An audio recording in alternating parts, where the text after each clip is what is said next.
Hey, everybody. Morning. Morning or good evening, wherever it is, where you are. Yeah, we're going to get started here in a moment or so. This is all very informal. Basically, I mean, I happen to know Father Tom, and I know what he does, and we both live in Japan. We're both interested in Christianity and how it can be cultivated in Asia in a sane and helpful and authentic way. So we had the idea, he's given talks before, and I ran across him in LinkedIn a few months ago. And I thought, hey, well, let's experiment and see if we could do a Zoom seminar. So that's what we're doing. And there are, any experiment has rough edges at times, and we had a little bit of hiccup with the time. Yes, but mea culpa, I'm afraid. It probably will be okay. Probably okay, but it is what it is. Thanks, Brian, for catching that. Sorry, last night. Yeah. So what we're going to do here, I mean, we're rolling, so we're doing this, right? So I've given about as much an introduction as I can, and maybe Father Tom can introduce himself a bit more if he wants. That's totally fine. Yeah, I'm just going to have him talk about his book for about 20 minutes. I'm going to ask two questions because I've read the book and thought about it, and maybe some of you guys have as well. If you haven't if you haven't read it, I think it'll be thought-provoking enough where you might come up with something to ask, and that's probably better than having me ask lots of questions. So I limited myself to two. One is a sort of Japan-focused question, and the other one is a more of a kind of Christians dealing with Japan sort of question. So without further ado, I'll just hand it over to Father Tom. You can introduce yourself a bit and then jump into your book. Certainly. Thank you very much, Todd. Thanks for inviting me and giving me this opportunity. And I'm very sorry to people in the States because of my appalling maths and that you turned up an hour early. I'm glad that you've managed to make it now. But welcome. Todd, I think you and I met about 11 or 12 years ago, something like that, in the Orthodox monastery in Essex, didn't we? I think is that where it was? Well, okay. There's also the occasion of the tsunami that happened. That's very moving service that I don't know if you were involved in putting it on, but I put it together actually and led that. Yeah. We were at Cambridge together. I was training for the priesthood and studying for my PhD at Westcott House, where I was looking at Dionysius the Areopagite and Shinran Shonin, metaphysics really, dualism and non-dualism, comparative theology, following the model of George Clooney. Sorry, not George Clooney. Definitely not Francis Xavier Clooney, a very different Clooney over in Harvard, a Jesuit. I don't think George Clooney has taken any profession in that regard, where you try to become, as far as possible, sort of bilingual in different religious traditions, rather than a religious studies model of a pretended neutral secular standpoint, which being something of an acolyte of the likes of Milbank and so on, I have, and Alistair McIntyre and so on, I have problems with. I was trained by Gavin DaCosta earlier before the PhD. Rather than that kind of model, a religious studies model, rather a theological model where you treat what the other is doing as a theological endeavor. And of course, with Buddhism, that raises some interesting questions. But anyway, sorry, that's what I was doing when we met. And of course, we were contemporaries at Cambridge when the tsunami hit Fukushima. And so as I was already, studying Japanese and was a modest Japanese speaker, I thought it would be good, and there are plenty of Japanese people in and around Cambridge.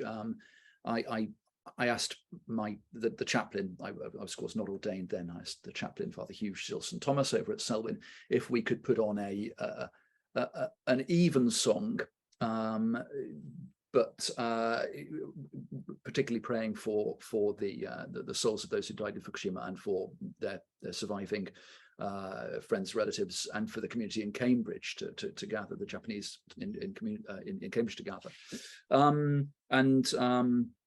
I understand somewhat, it would be controversial in many ways, but I got the input of some Japanese Buddhist priests in that as well. treading a very delicate line, but that's another story in a way. Anyway, But it's very interesting, if you don't mind, because we're not Okay, really please, on any I don't sort of want to time monologue. schedule. It still sticks in my memory now that we start to talk about it. The ceremony, sort of the involving of the body that came at the end, where everyone, if you wanted to, you could light a bit of incense and put it in the incense burner, right? As a sort of act. I just remember that. I thought that was a really nice touch, sort of a bit of inculturation there.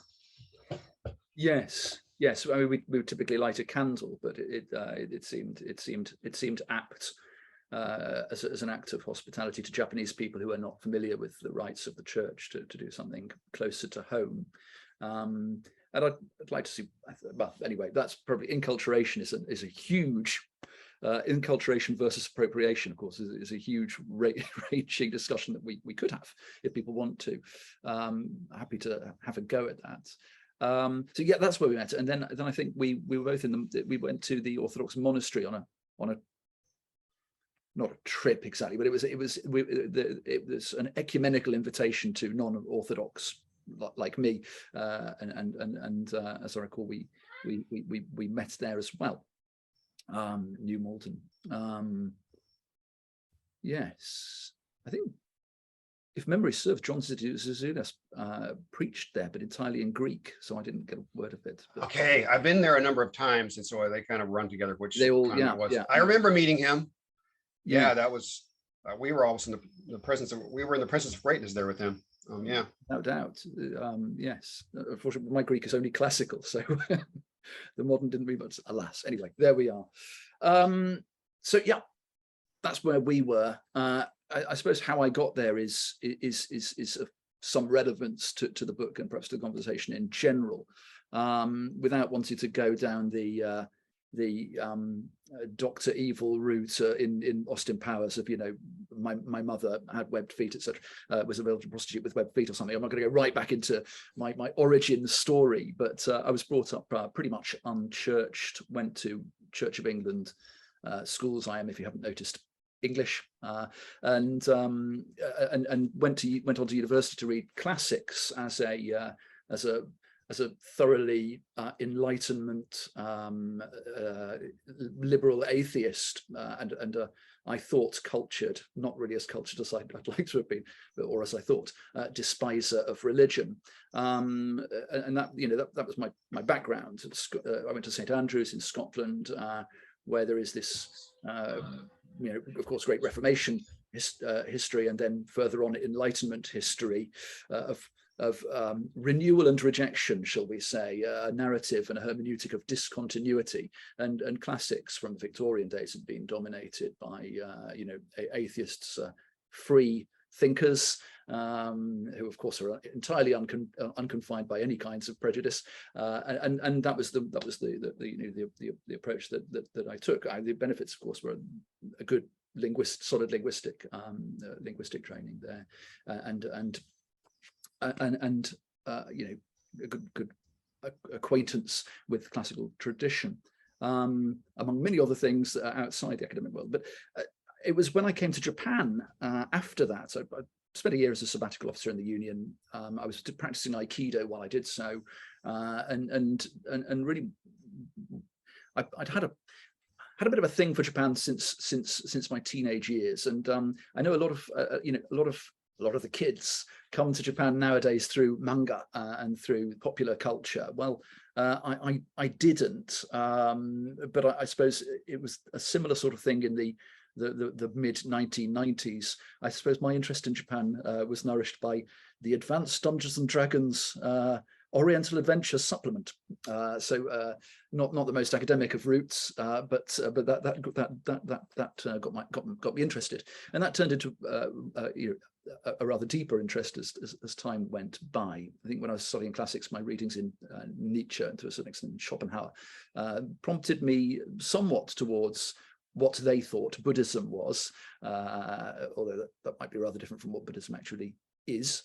And Aikido also started to show certain cracks in my rationalist, in the modern Western sense, rationalist armor, as it were, and the light began to shine in, really rather against my will. I went to Japan on the JET program and taught down in Kochiken, on Shikoku, the little kidney-shaped island to the south, for those who are not, I don't know how familiar everybody is with Japan, for a couple of years. And at the risk of ludicrous cliche, I practiced martial arts with a Buddhist monk. There's a Nichiren Shu monk there. So I had my wax on, wax off moments, and some conversations with him. He was an incredible chap, actually, Takahashi Sensei. I didn't know for several months that he was a Buddhist. He had this gravelly voice that suggested he probably smoked a bit more than he should, and no hair, of course, I suppose. But he was more like something from a 1970s Seijun Suzuki gangster flick, Yakuza flick, than your typical image of a Japanese Buddhist priest. But so he was, and he invited me to his temple and got chatting. And actually, this conversation about interdependent arising and the mutual interdependence of all things.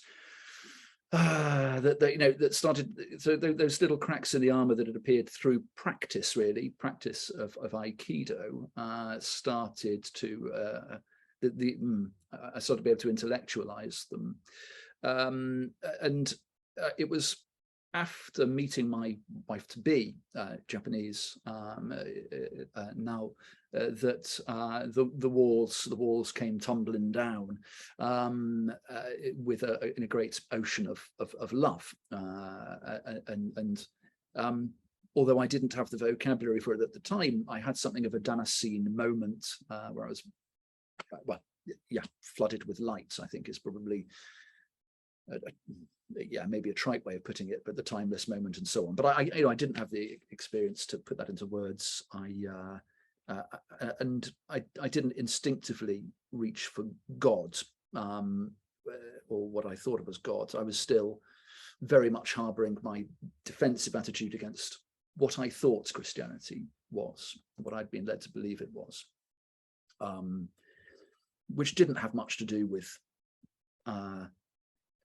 divine light, didn't have much to do with relationship of immanence and transcendence, didn't have much to do with saints and angels, with the cosmic harmony of heaven, didn't have much to do with Christ as fully God and fully man, and it was really more of I'd learnt it more as what Ron Dreher famously calls moral therapeutic deism, and I didn't find that, and still don't find that particularly coherent.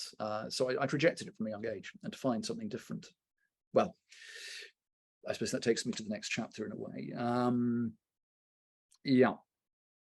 I took a ship over to Osaka because that's we lived far apart now, and Mas from Fukui. We would meet up in Osaka from time to time. It was a midpoint between Kochi and Fukui, and I used to take an overnight boat there because it was cheap and I hadn't got much money. That was the only place where I could get a decent bookshop, actually, in those days, about 20 years ago. And at Kinokuniya, I went and I was scouring the top shelf rather furtively, not for what you might think, but for a Bible, where I picked up the authorized version. I don't know, this experience of the light had prompted me, I think, to start looking at things with different eyes. And I no longer read it as I think I had, well, if I even bothered to read it before, I no longer read it as, some sort of wicked dogmatic treatises about the burning of heretics and so on, whatever I picked up from half digested Nietzsche. The instruments to subdue the masses and so on, masses with a small m, but started to read particularly the Gospel of John with new, freshly opened eyes. I'm talking about myself too much. Okay, anyway, that all happened. I went back to England, found myself quite unexpectedly working at a cathedral school, got drawn into the beauty of the worship there, into an Anglo-Catholic church that was offering something called meditation and Vespers. I had no idea what Vespers was, but meditation sounded kind of cool. Smells and bells, adoration of the Blessed Sacrament. Again, I didn't know what any of this was, but by the grace of God, I moved towards baptism and indeed pursued my studies further with Gavin de Costa, looking at Henri de Lubac and his ways of thinking about non-Christian religions. Henri de Lubac, Hans von Balthasar and Karl Rahner, really, but mostly the focus is on de Lubac. That propelled me on towards a call to the altar and the priesthood ultimately. So as I said before, about 10 years ago, for 4 years, did my PhD, Dionysius, Shinran, and now here I am in Japan several years later after about 9 years in parish and then chaplaincy ministry, and now a further year and a half here in university chaplaincy in Japan. Now, that was all about me and not about the book, but I suppose it's a necessary preamble because, you know, the book is basically about re-enchantment. Re-enchantment. Oh, someone's just vanished and reappeared mystically. Yeah, re-enchantment in a sort of C.S. Lewis and Tolkien-esque way, but a way which I think they're only channeling a much deeper Platonic Christianity, which you can trace back to Plato, obviously, but via the Alexandrians, via Origen, arguably, and perhaps debate, you know, rather somewhat with somewhat clouded reputation, Gregory of Nyssa, but in my and the Cappadocians more generally, to some extent, Augustine and Aquinas, and of course Boethius. Very much so, I'd say, but in my case particularly Dionysius, and then what I'd like to do, of course, is study much more deeply Maximus and Palamas, and see how that has replayed out much more in the Orthodox tradition, on which I've only really touched through people like Losky, Andrew Louth, been reading a bit of Staniloae recently, and but you know, so much one could do with all that. That's what the book is about, but what I'm trying to do is take a journey from Athens, and you know, the old Tertullian quote, what has Athens to do with Jerusalem? Well, quite a lot, actually, I think, is the answer to that one. But the question I want to raise is, what is Athens and Jerusalem and that whole Greco-Hebrew melting pot, to use a cliche, of philosophical and theological thought, because I don't think you can neatly divide those two, philosophical and theological. What has that to do with the journey of Christianity and later of Islam east down the Silk Roads, all the way down to the Nestorian stele at Xi'an, you know, and then further really to Buddhist thought, and what are the metaphysical commonalities that we share, as opposed, not just a list of similarities and differences, but underlying it, you know, is there some way in which we are seeking, Buddhists and Christians are seeking, a re-enchantment of the cosmos rather than merely an escape from it? My answer to that, in a nutshell, is yes, we are. And it seems to me that what we have together, a bit like Drea suggests, you know, Christians need to get back together into Benedictine-style communities for preservation of knowledge and learning and transmission thereof.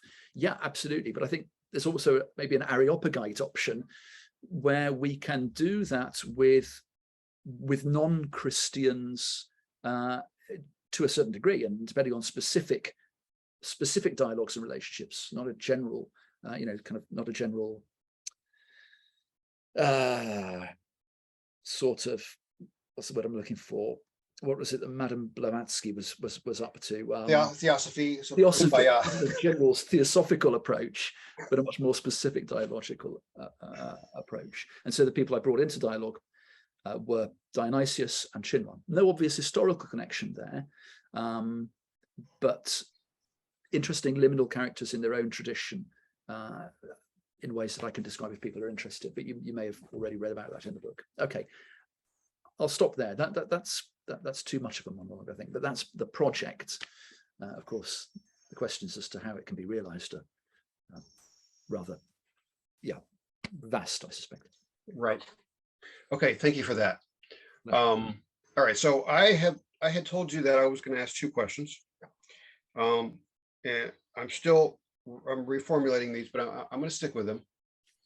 Where you ended was that's the project. How it's realized is another issue, because that's really kind of where I wanted to go. I mean, these philosophers are fascinating. They're deep, but they're very, they're reading texts, and the people that read them tend to be very brainy, right? So how do we how do we bring this to the streets, or whatever the parishes, the temple? I'm tempted to say this.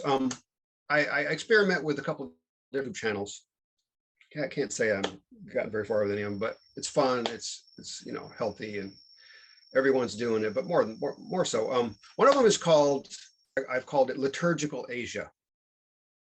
I obsess over titles. Any writer does, but that word really stuck with me, because what I was trying to do there, what I'm trying to do, I can't say I've gotten very far with it, but that title really captures something, because I want to do sort of an inter-religious dialogue sort of site, but focused around how the commonalities, how do we dialogue, and kind of the theurgical, the liturgical. That's a really interesting way to do Christian dialogue or interreligious dialogue, because, well, what's the commonality? I mean, in Japan, well, Shinto is very ritual focused. Its practices are more prevalent than its beliefs. What's that? There's a Latin phrase about we act before our praying is involved in our acting. Yes. Lex orandi, lex credendi. Lex credendi. Thank you. That one, yeah. And then if you study the history of Buddhism much, you start to find out that in the Middle Ages, especially in East Asia, well, Pure Land is big, as you know, but also the esoteric traditions, right, which is very ritual focused. Tang Dynasty China and Nara period Japan is all about these theurgical, praying for the emperor, all these ritual, all these mandalas. It's and having been Orthodox for a good while, and having gotten into the Syriac church, it's just wow, I see how these people related to each other, and I never saw this until right now. Okay, so I don't know really how we create dialogue with East Asians, but my gut feeling is that's an entree point, right? And we can read, we read our text, we read people like Dionysius. I don't know a lot about Dionysius. I learned a bit from you. I don't know if you've heard of there's an Orthodox bishop. He may even actually be an archbishop, named Alexander Golitsyn. Have you ever heard of him? Yes, indeed. Yeah, I've heard him. Yeah. Okay. Yeah. He studied with Callistus Ware at Oxford, and he did his work on memory on Dionysius, right? Yes. And I've heard him talk about Dionysius, and he focused a lot. He said the big breakthrough with him on Dionysius was he realized he's a liturgical. Well, I guess I would say a liturgical theologian, right? That his work is all based in the sacrament and making sense of what happens, in the worship. Absolutely. Okay, so we rediscover that. But so then my question would be, okay, and remember I told you I have 2 questions. One is kind of a Japan focused question. One is for Westerners, but maybe they might wind up being the same thing. But so my Japan focused question is, I've been thinking recently a lot about what people have recently been calling the machine. This is an idea that begins, and maybe with the deists, and maybe with the scientific revolution, late 18th century, this idea that we replace God with the perfect machine. Mm-hmm. So as science grew, right, this notion grew that we don't need God. Humans can be perfected, and we can stand outside nature and the problems that nature gives us, mortality, whatever, these can eventually be overcome. And so we can, if we push hard enough, the machine can be perfected where we stand outside, right? We don't need the sacred traditions, right? And Japan has imbibed this is just as much as anybody else, right? So Japan is famous for capsule hotels, all these crazy inventions. There are drink machines, vending machines everywhere, anywhere to put some sort of electronic device. There's this whole AI thing. They love robots. There's one of the new, is it on NHK? There's a drama about, Japan is deep in economic stagnation, and there's a new team of young people, and they're half robots, and they're going to put Japan back on course, with their AI brains, So this idea of the machine is and it's in the West too. I mean, the whole transgender discussion is based on this, right? So, but we just had Corona, which reminded us that we are mortal, and that the cyclical rhythms of nature and of natural life, we can't outrun them, right? So we've gone back. We're sort of heading medieval, getting medieval. It might be time to look back, right? Yes. So my question is there a teachable moment in the Corona, sort of post-Corona haze where we're going, that this liturgical religion that is global and reaches across from east to west might have a chance? And maybe there might be a chance to bring people back to a way to see beyond the materialist way of thinking, a deeper, and to re-enchant the world and themselves. Yeah, I surely hope so. Those are two huge questions, so I may need prompting to remember the second by the time I've had a go at answering the first, and then to see if we can bring them together, because I think they're not unrelated. So I noticed that Michael Hutchins, you've had your hand up for some time. Todd, Michael, he's my friend. I know him really well. Michael, let him give, if you don't mind, let him take a stab at my question. And since I already threw two at him, I'll stop there. And then we'll let you guys come in, and anyone else. We'll start with Michael first. Anyone else who wants to ask a question, just raise your hand and we'll get you in. Thank you. Sorry, Michael, just to know that you're not, I'm not ignoring the question. Okay, getting in the queue. Very good. Okay. Right. So the first is the liturgical and theurgic dimension. Now, I don't know if everybody is familiar with the word theurgy, because it's obviously I don't know everybody here. Theurgy, then, just to unpack what that word means, literally divine work. Theo ergon, ergon, Greek, cognate with the English work. In Homeric Greek is sort of wergon, so it sounds like work even. And theo, obviously theos, we all probably know is God. So the work of God. But what it means in the context of Dionysius, or in Dionysius's time, it's a concept that came from a particular strand of Neoplatonic thought via Iamblichus, who was a pagan priest who took on an Egyptian name, and Proclus, who was highly influential later on in the medieval West, largely because people thought that his works were misattributed in Arabic sources to Aristotle. People were reading what they thought was Aristotle, and they were reading lots of Proclus, most notably the famous Liber de Causis, which exercised a great influence on Aquinas. Anyway, bit of a digression, but Iamblichus and Proclus represent a different, what I would call an Eastern theurgic strand of Platonism, as opposed to, let's say, Plotinus, who had more of an influence on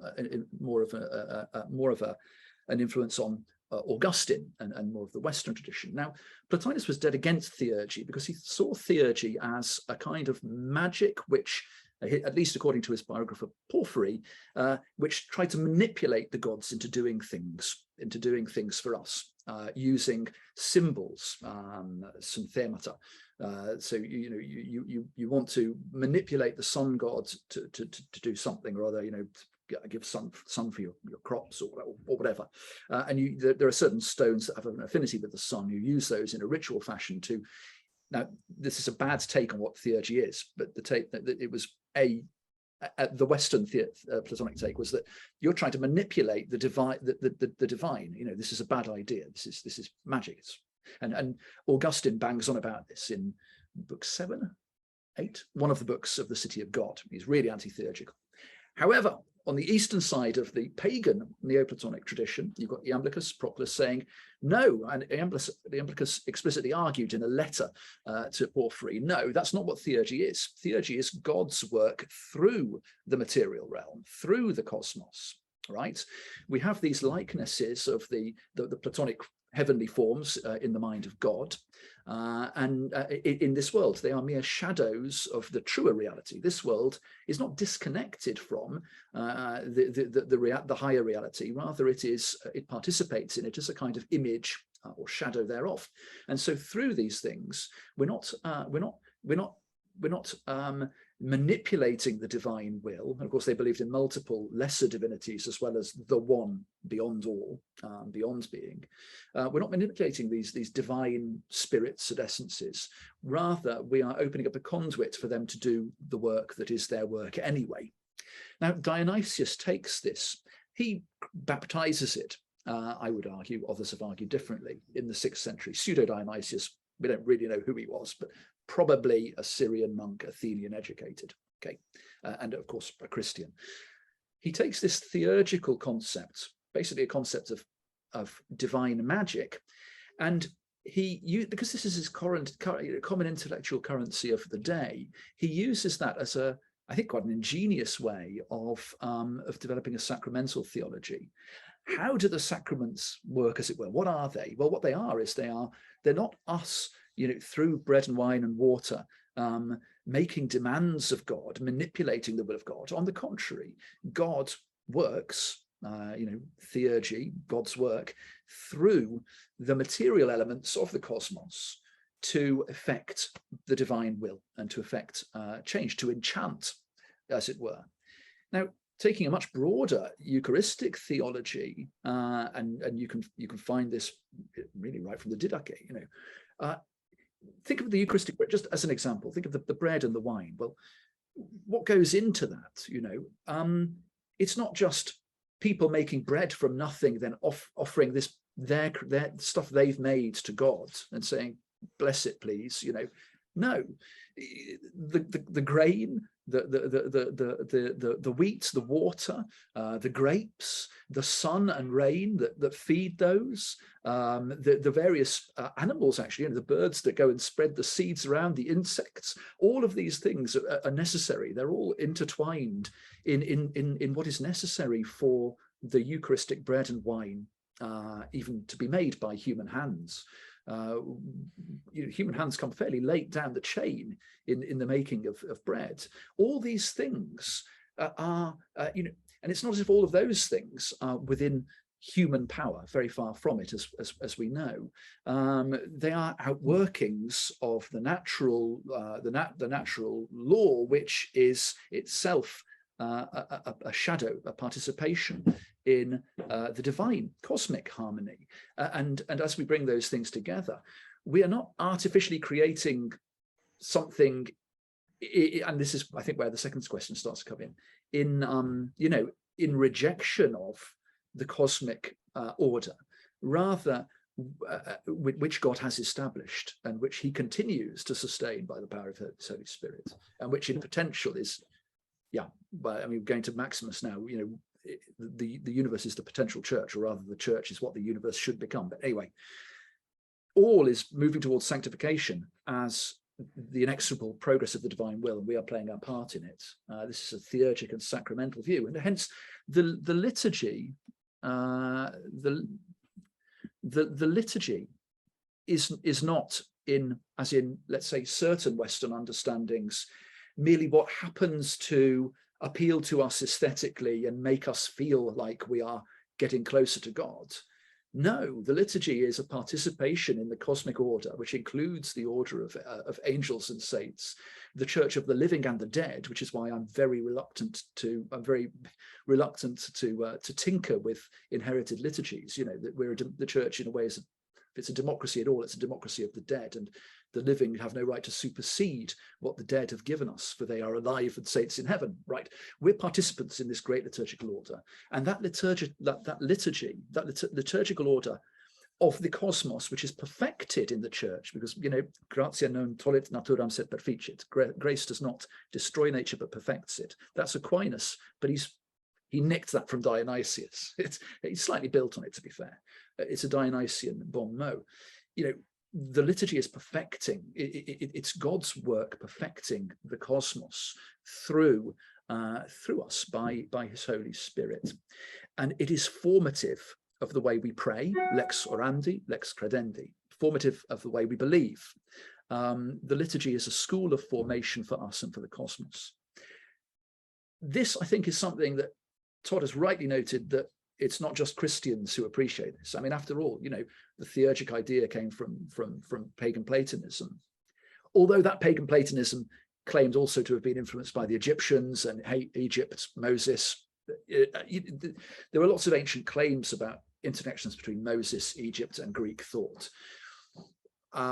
They tend to be written off a bit too quickly, I think, now, given the paucity of sources available to us from that time. Perhaps there's more to what the ancients thought than we moderns might like to admit, you know, until we unearth the latest work and go, oh yeah, actually they were right. Anyway, that's another pet peeve. So here we are.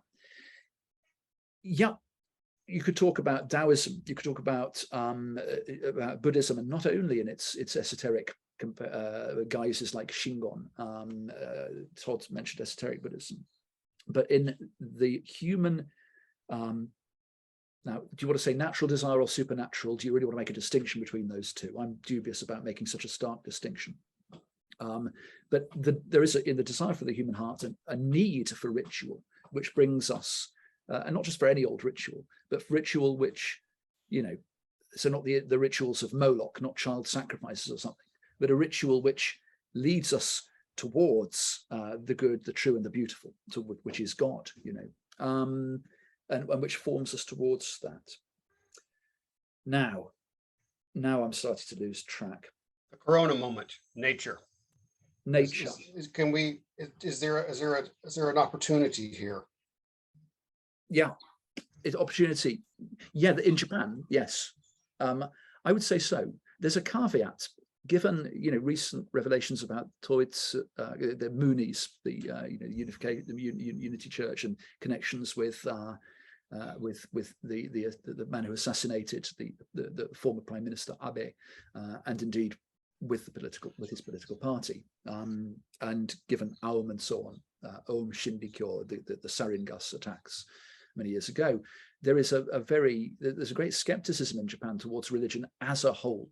And so while I think there is this natural supernatural tendency towards the liturgical and towards the re-enchantment, there is also a hardened resistance against it, which of course is being nourished by certain elements of consumer capitalism, distractions of technology, of machines, of perpetual entertainment, and indeed of ways of supposedly not even just improving, but if the transhumanists are right, completely exceeding our bodies. A very dualistic Cartesian, you know, it's that's the negative. That's the more Western style of Platonism, where you have a complete divide between the body and the soul or the mind, and basically the body's bad. And you see this influences Gnostic thought, but it's there in Descartes. It's very much there in the Enlightenment. It's here with us now, alive and kicking. We are these disembodied minds who can just exist through Zoom, and we've got, or as it was, Second Life. We can create our own avatar. We could potentially think of altered carbon. You know, sci-fi does this. It can be very predictive. You know, we could ideally, with alien technology, just pull out a disk from our brains. The body flops down. You can upload our minds into a machine. Comes up in William Gibson, Neuromancer. You know, very much a cyberpunk trope. The Dan Simmons Hyperion saga, fantastic, written in the style of the Canterbury Tales back in the 90s, predicts that ultimately what we're to do is to completely alter our bodies so that we're no longer human, we're post-human. And you know, there are people who are who are very much in favor of this, who see this, who think we can gain eternal life, like Todd said, through mechanical technological means, and that actually our role and our mission is to overcome every limitation that we have, societal, everything, social limitations, of course, church, nation, family play a part in that, and go down an almost entirely Rousseauian, Lockean line where there is nothing but, and Nietzschean line actually, there is nothing but the will. There is nothing but the will. The will is unfettered from everything else, and life is all about the absolute fulfillment of one's individual will. How the will could exist without interplay and reliance on other wills, I have no idea, but that at least is the theory. So there's a strong resistance to a more naturalist, supernaturalist, liturgical way of looking at the universe, looking at the universe as the theophany, the divine revelation of God's love, rather than just as dead, empty matter, which we can just use to do with whatever we want. And look at environmental concerns very much. We tend to think of them purely in terms of human use and utility. Well, if we destroy the forests, then our children's children won't be able to breathe. Well, let's not just think about it in those terms. The forests are living things too. We can go beyond that. We can say that everything, right down to stones and rocks, are revelations of divine love and point us towards God. But that requires a conversion of the heart. Now, we can lay the intellectual groundwork for that, but we're up against pretty tough odds, I would say, at the moment. In Japan, we're up against unusual odds, quite different from the odds we face in Western Europe and the States, I think. Can I spend a bit more time on this question? Please. Because I'm aware that time's ticking. Because on the one hand, like Todd said, you've got very advanced technologization. I've heard it said, as a result, I'm in two minds about this.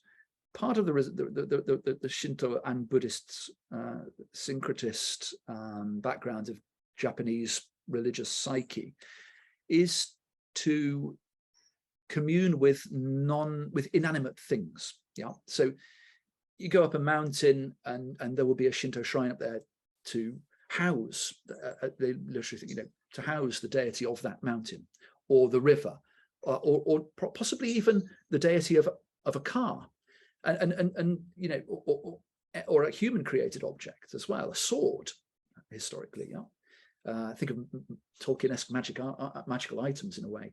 But then that seems to me that you could, or Marie Kondo talking to clothes, you could take that down two lines.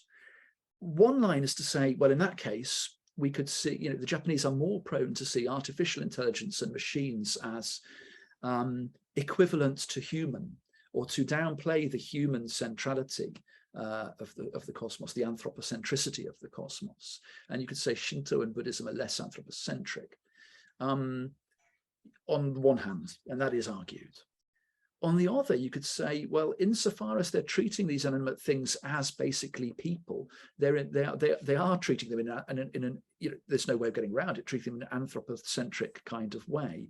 They're assuming that the pattern for reality is a human-like pattern, which would be a shared concern, which I think Christians, Muslims, and Jews, all the Abrahamic faiths along the Platonic line certainly would share.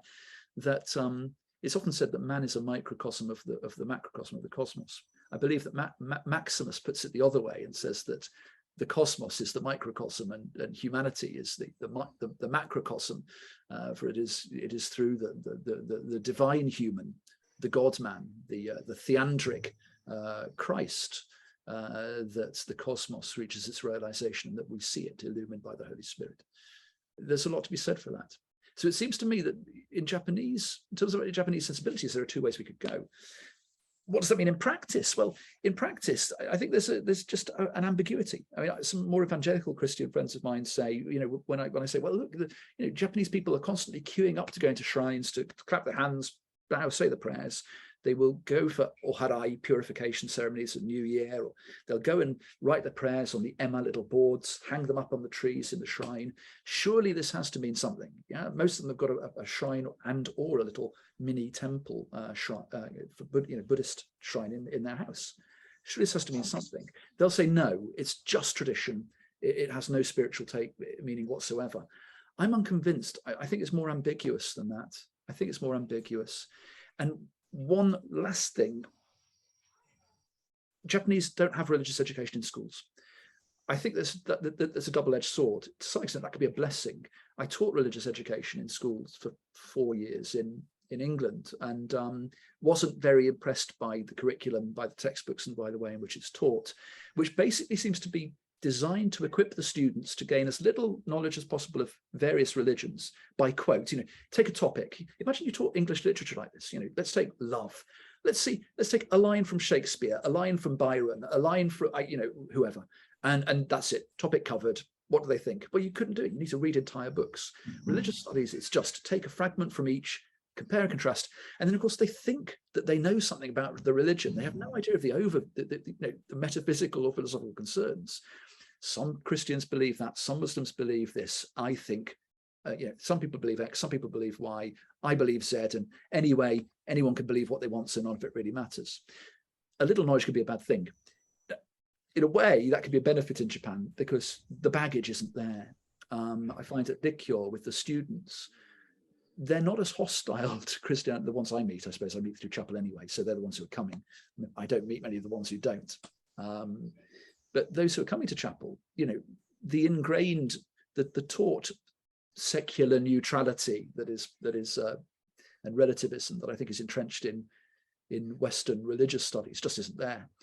So they come with more open minds. So I think there is potential. I think there is potential. Fascinating. I could ask a question, but I'm gonna restrain myself and let Michael come on in. Michael, are you able to open your mic and talk to us?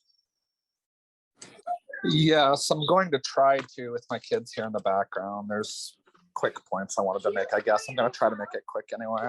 I know what Todd had mentioned I think briefly the question of how you'd have Christianity and Buddhism, for example, interacting. What would be the basis of that compared to, say, theosophy?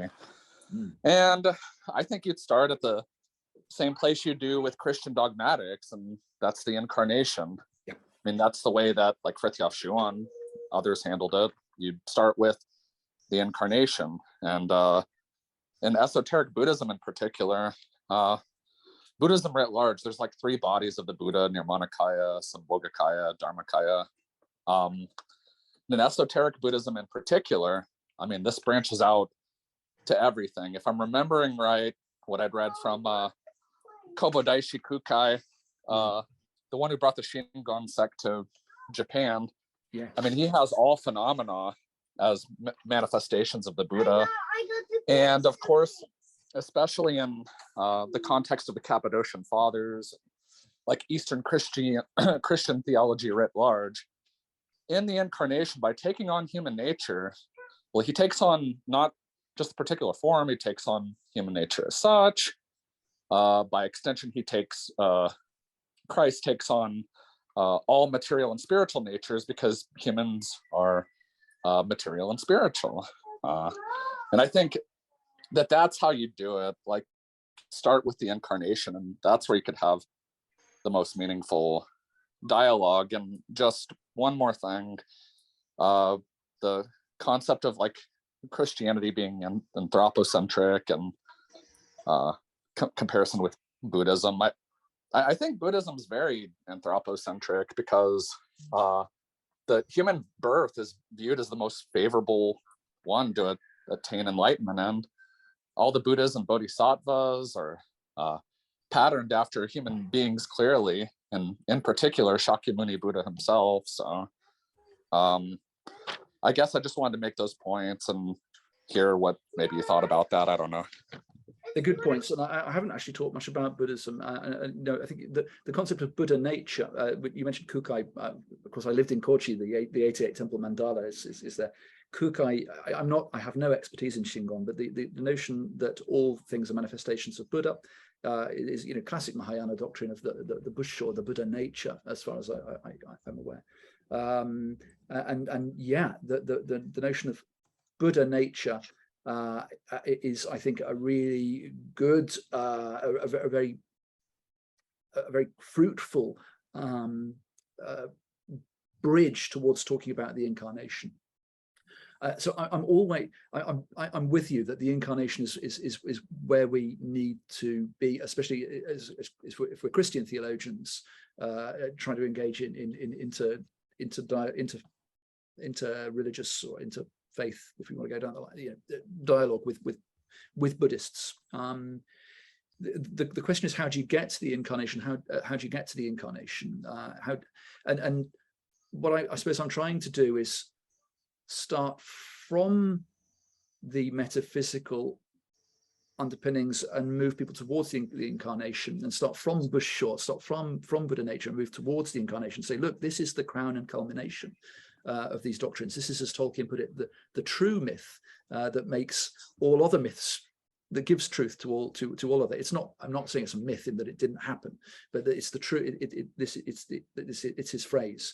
All these myths that we talk about. Well, this is true, and it gives them their truth. It doesn't just detract from their truth.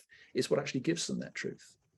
And I think Tolkien's a good way in, actually, thinking about how one can use something like The Lord of the Rings, something that isn't obviously Christian and yet is deeply expressive of the incarnation. I mean, the characters variously express aspects of the incarnation.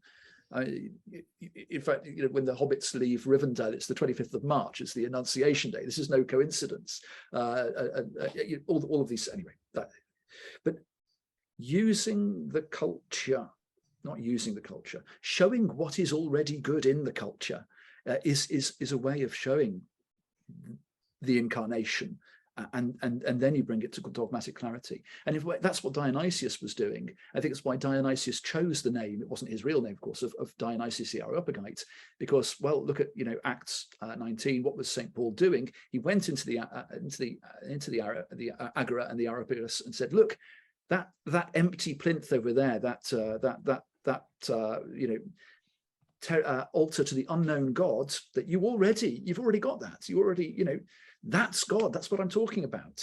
And Dionysius then follows Paul, and becomes history. It is said became the first bishop of Athens. So that's very much the project that I'm trying to engage in. Yeah. I mean, if we wanted me to talk specifically about Buddhism, I've been looking mostly at true Pure Land Buddhism, so rather different from Shingon. And I've been looking more from the perspective of hymning in Dionysius, religious language within its liturgical framework, importantly, because a lot of people look at Dionysius and they just look at the apophatic theology of the divine names, and they think, oh, well, that ecclesiastical hierarchy, celestial hierarchy, theurgy, not so important. That's changed in the last 10 years, actually. It's been a real turnaround on that. But the language of hymning, the language of which orientates us towards God, and then the Nembutsu in true Pure Land Buddhism, where it is Amida Buddha saying his own name through the practitioner in a liturgical context, really, to show that it is not their own power, jiriki, but tariki, the grace of the Buddha, which leads them into realization of non-duality with Buddha and through Buddha of all things. So thank you for making me speak a bit about Buddhism. Thank you, Father Tom. Yeah. Your Kevin, insight. why don't you come on in? Yeah, so I want to preface this by saying I've only read 15 pages of your book. I literally just got it last week. So Thank you. You might have answered this in the book and I just haven't gotten to it yet. But when you talk about the concept of there being a sort of shared metaphysical language between, and so from what I've been able to trace in your argument so far is that it's not really the question like Dreyer where it's Christians versus everything else. But you seem to be saying it's actually people who have serious religious convictions that versus the sort of kind of tide of secularity, however you might want to like categorize that. And so you point to the possibility of a shared metaphysic between particularly the East and the West. So the question that I have is, how do you navigate those similarities without it sort of becoming kind of a mushy middle? Especially, without it sort of being like, well, all the major religions believe in divine stuff happening, and so there you have it, like that's our shared metaphysic, which really doesn't say anything at all. So that's just one of the like 15 things I have floating around here. So I'll just go with that one. In a word, Mike, whether I succeed, of course, is another matter. You could tell me when you finish the book if I succeed in it. In a word, kenosis, and the nature of the divine as self-emptying, truth, goodness, and beauty beyond being, and not as a being among other beings. So I take an anti-nominalist and to some extent, anti-nominalist, voluntarist, anti-voluntarist and anti-nominalist take on this, and say that, and what I'm looking for is what's called philosophical realism.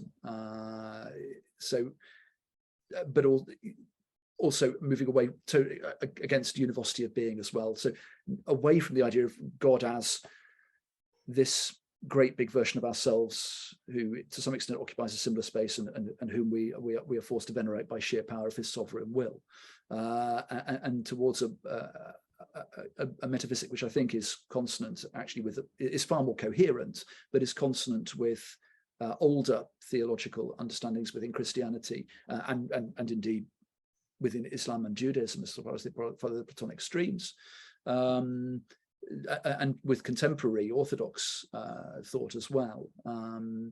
It's the West, I think, that's gone off the rails on this one, specifically the Western Church that's gone off the rails on this one. Although you see there are parts of Islam that have gone down similar lines as well, thanks to the influence of Averroes.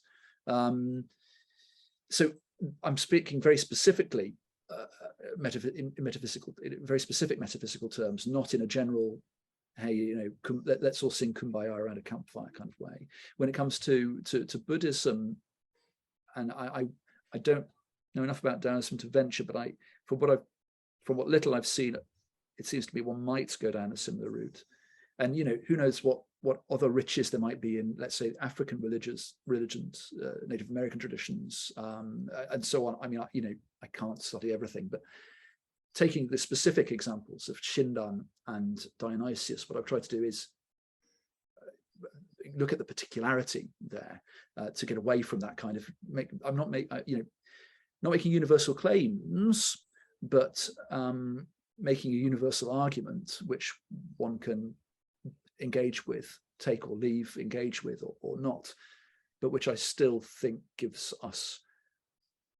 I've tried to highlight the problems of the alternative, and the problems of the alternative, I think, of a God within the cosmos, is that, in Napoleon's words, that becomes an unnecessary hypothesis, and so we end up with the state of utilitarian nihilism and utter relativism that we're in today.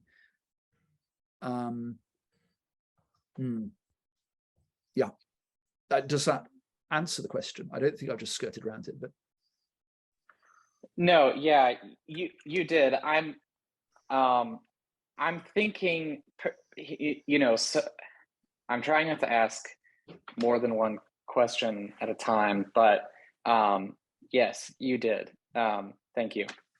Thank you. Thank you, Father Tom. So now let me ask the question in the chat. I don't know, I can give her the chance to open her mic and talk to us, or I could just read it because it's right here. If I don't see her, oh, there she goes. Okay, let's. I can Oh see yeah, it. thanks for. Oh, thank you very much. Well, I guess I'll, I'll just go ahead and read it. Yeah, I'm wondering. So, how could we do a better job in religious education in schools? Because that was very interesting what you just said about religious education in the UK in schools. I had exactly the same experience in Germany. Yeah. And I think it turns people off religion, actually. Yes. Yes. I'm not sure that's entirely accidental. Yes. I have actually written a book on this that I haven't yet published. So, called The Iconic School, where, yeah, I think that religious education would be better done confessionally. Basically, I think I'm not, in a way, I'm not desperately interested in religious education in secular schools, but in Christian schools, to have religious education taught in a secular way assumes a certain objectivity and neutrality that I don't think exists, and which, in fact, I think is a Trojan horse for radical individualism, nominalism, and utilitarianism, and certainly relativism, where what is being encouraged is total self-definition along a Rousseauian line, unfettered from such evil things as dogma, and priestcraft. It's a very, I'm an Anglican, so I'm not a Roman Catholic or an Orthodox, but I would say this is a development that has specifically come down from the Protestant line of narratives of discontinuity. Really, how can we do it better? I think it needs to be taught confessionally, so people are teaching what they actually, what they think is true, whilst being open to genuine arguments. I think it's very difficult to present arguments to a teacher who's pretending not to believe anything, as teachers are, religious educations are taught to do. Religious educators are taught to pretend that they have no horse in the race, as it were, but they do. Everybody does. It's just a matter of admitting it. In secular schools, I think that there needs to be an admission that what we're really trying to teach is I think there's an acknowledgement of what is really being taught there. I don't think we're going to get anything like that acknowledgement, but we can at least be like the child pointing at the emperor's, that the emperor's not wearing any clothes. Thank you. Okay, so we have a couple more questions. What it's worth, on that note, I don't, lest I'm being accused of kind of dogmatic exclusivism or something. On that note, I would much rather my children went to a Muslim school or a Buddhist school than to a non-religious school, for example, where at least they are honestly going to be taught they'll be taught according to a tradition, and able genuinely to interact with that and to dispute it, rather than being taught that there is no tradition, which I just think isn't true. Sorry. Thank you. What if we have Brian next? Because I think he's actually the next person in the queue, and then Sean. Is that okay? Brian, do you want to just open the mic and give your question directly? I can open up the chat window as well. Oh, I have started reading Peter Bagelsman's book. Sorry. Anyway, I'll let Brian speak for himself. I don't see his mic coming on. Okay, I'm looking at Brian Harris's comments. Brian, did you want to say anything out loud? Your mic's on mute.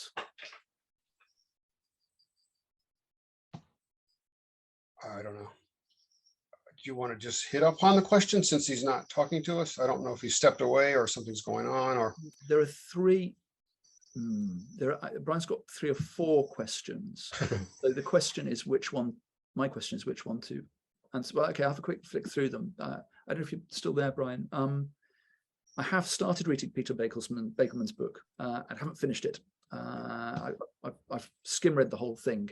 I haven't spoken to him.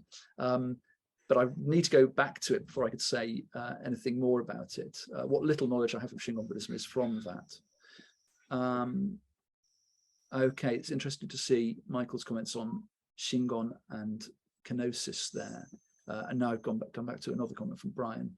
Realist nominalist divide between Hindu and Buddhist thought. Yeah, an intellectualist versus voluntarist. Yeah, Brian needs to be unmuted. Sorry about that, Brian. Let's see if we can do that. the realist nominalist divide within Indian framed as Hindu versus Buddhist. Yeah, it's definitely more complex than that, isn't it? Because within Hindu, you've got non-dualistic thought, you've got monist Hinduism, and you've got monotheistic Hinduism. Hinduism really being a Western encyclopedic category to give a blanket coverage to all the varying philosophical traditions of one geographical religion. So Hinduism in itself is a really problematic construct, I think. And then the division between Hinduism and Buddhism is not as straightforward as it might be, given that there were Hindu renunciates, of whom Shakyamuni Buddha was one. Could we say that Buddhism is nominalist in comparison with Hindu realism?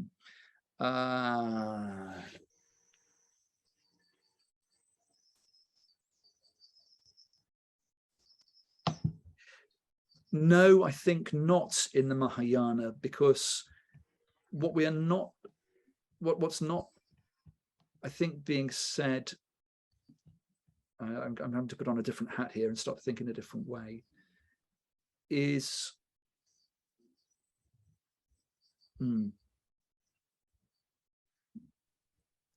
it's not that, when we talk about, it's often this world is presented in textbooks on Buddhism, this world is just illusion. It's not quite that straightforward, is it? There is a reality to this world. There is a need for the exercise of the Buddha's compassion. And that compassion has objects which are mutually interdependently related with one another. But it's not to say that they are totally empty, and we can, if I just decide to say from now on, Todd Godwin isn't Todd Godwin, he's a horse. I cannot just arbitrarily, names are not merely arbitrary. They reflect a reality, and that reality is the Buddha nature. So I'm with John Paraskevopoulos on this, Shin Buddhist commentator, who would argue that Buddhist metaphysics, if one could even use the term, and epistemology does not neatly map onto, as I think a lot of Western Buddhists want it to, doesn't neatly map onto Western scientism, and certainly not onto Nietzsche-style nihilism, where really everything only has the value that we ascribe to it. So that's how I would understand nominalism in a Western sense, where value is defined by power ultimately, and by the will to power. Well, that's definitely not Buddhism as far as I can understand it. And then your question on apophatic theology and Madhyamaka dialectic. Yeah, I read something on Nagarjuna and John Scott Eriugena on this, but subtle grasping of an essentialism that precludes a fuller realization of emptiness. Okay. Sorry, I realize I'm reading the chat outline. Brian said, I'd love to hear Plant touch on the analogies, disanalogies between apophatic theology and Madhyamakan dialectic. Madhyamakan Buddhists I've talked to seem to view apophatic theology as involving a subtle grasping onto an essentialism that I think probably in fact precludes a fuller realization of emptiness.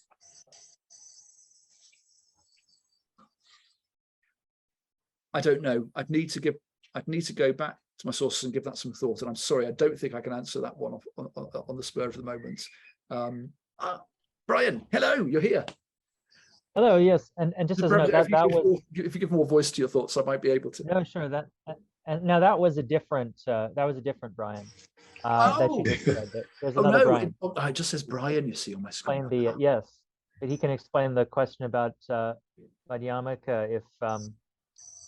No, but I mean, I'm very interested in this idea of sort of, finding ground, right, sort of across religious traditions, and maybe to tie it into my later comment, I'm helping to organize a distributist congress currently, which is very interesting, and we're using this term distributist. Obviously there's a significant Catholic inspiration and people who have a similar kind of grounding in virtue ethics, but it's really quite broad in that it aims to bring in different localists and sort of different indigenous movements, and really kind of try to and one interesting opening, of course, is E.F. Schumacher's decision to write about something that he calls Buddhist economics. Oh, And so I'm curious what you see as the basis there. I mean, if you're going to say, this is how you would, speak to Buddhists, or particular kinds of Buddhists about, sort of,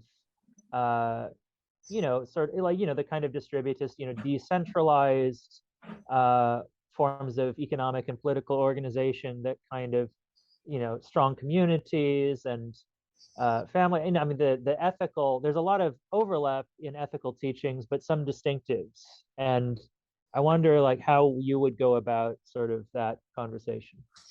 could you just tell us and tell me a bit more about distributism? Oh yes, no. Well, this is it's basically the economic system. It's rooted in sort of the papal encyclicals of Pope Leo the 13th, I believe it is, as well as Pope Pius the I'm going to get it wrong, but I've developed by like G.K. Chesterton, Hilaire Belloc, famously Dorothy Day for that matter, right, who sort of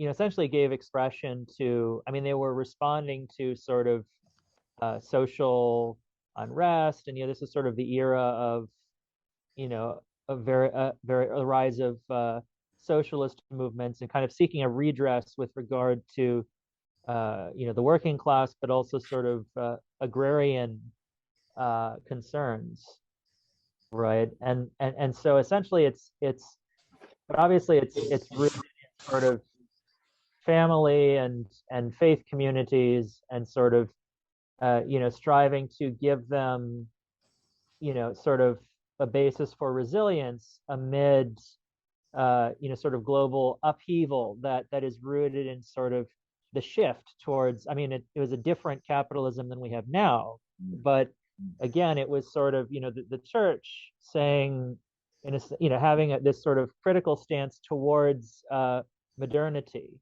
and modernism, but kind of like, so how do we, trying to build sort of maybe an alternative modernity that would be sort of rooted in virtue ethics, right? And sort of like to say that economics and ethics can't be separated, right? Like there's got, and I'm you see what I mean? So, and I think there are certain Buddhist perspectives that, I mean, a lot of people talk about sort of interdependence and many other kind of ethical precepts that would make sense in a Buddhist context, and that could sort of be a basis for sort of, I mean, for that matter, I mean, there are things about Japanese society that I look at and I say, well, that's, in a sense, now I don't want to idealize, but in a sense that there is a more communitarian ethos, maybe.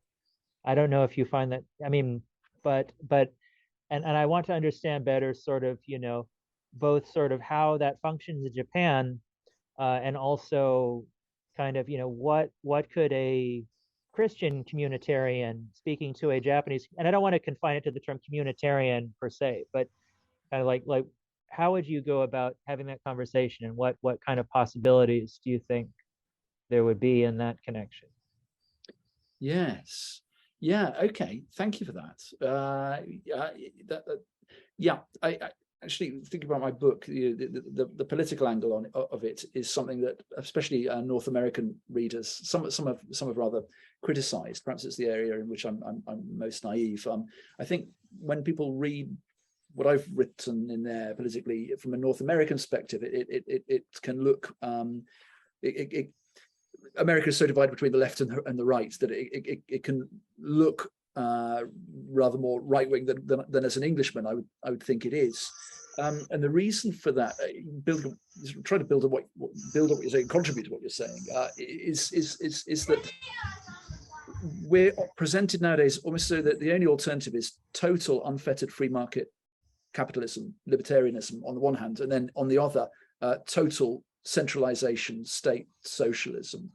And you know, and these are ultimately both purely materialistic ways of looking at the universe, aren't they? It's matters of how you redistribute wealth most effectively and most fairly. And Christians, I think, are free in conscience to differ on how one distributes matter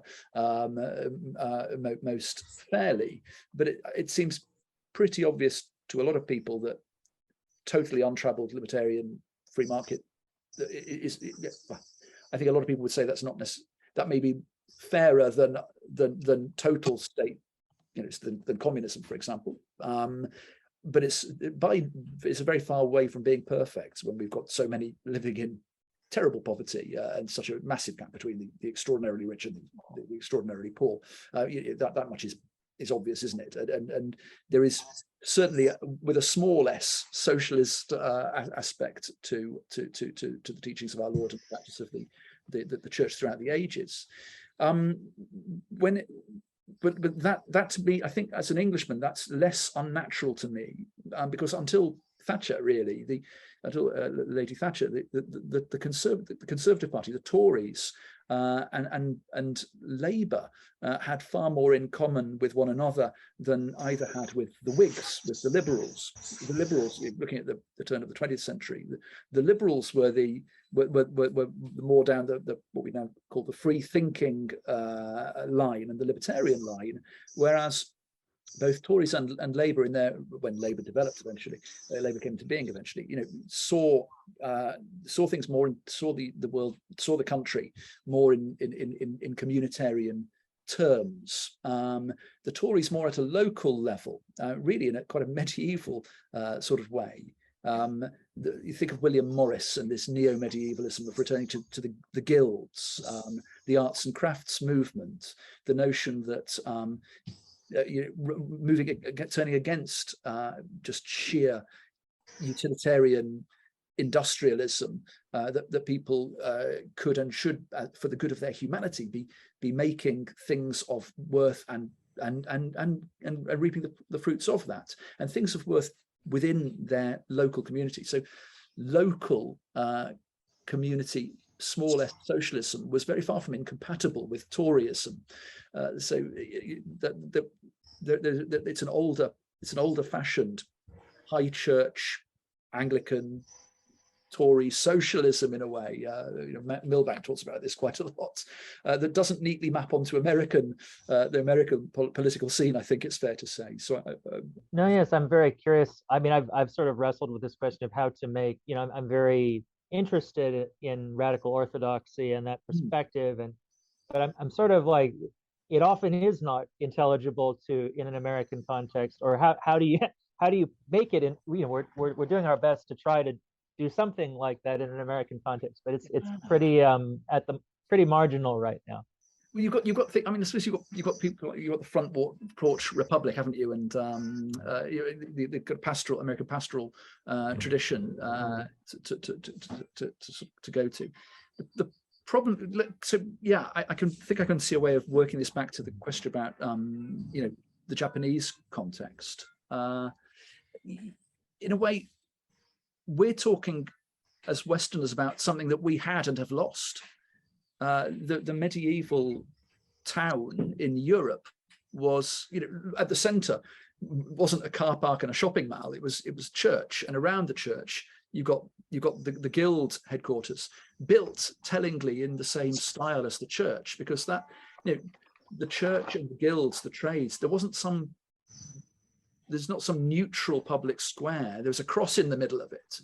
The marketplace was blessed, and the life of the people was blessed in what I would see as a far more orthodox way now, I suppose. And that way of looking at things, more communitarian way of looking at things, I think suffered at the Reformation, suffered even more at the Enlightenment, suffered even more at the Industrial Revolution. Of course, the North America, the culture of North America, European North Americans, the culture they brought with them was very much of that latter period in European history, where that the assumptions of guilds and the centrality of of the church in the life of the community just couldn't be there. Now, in Japan, you've got a hierarchical and feudal system without doubt. Though there were systems of those systems of I suppose Confucian, but interlocking loyalties and fidelities have not been completely broken down. You look at the structure of a Japanese zaibatsu, company, or just of a local area, and indeed the fact that there is still an emperor, although the aristocracy has been removed from the picture, to my mind, a great shame. But the notion of reciprocity is still there. I don't think we can say that the jinja is at the center of the kind of parish's life anymore. There is the matsuri, of course, the local festival, but it doesn't.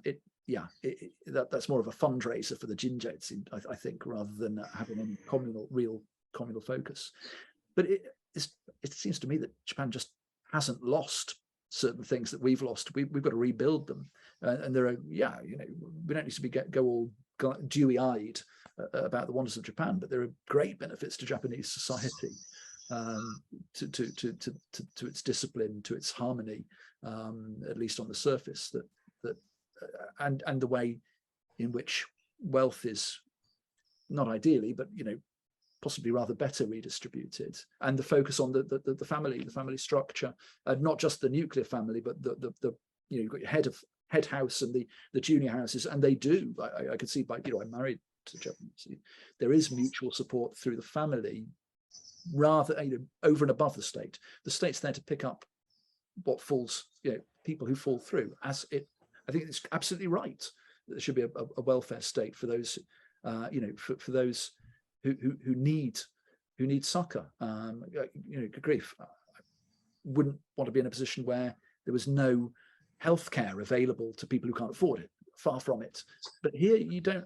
It's neither the totally privatized model nor my country's failing, totally state-run monopoly.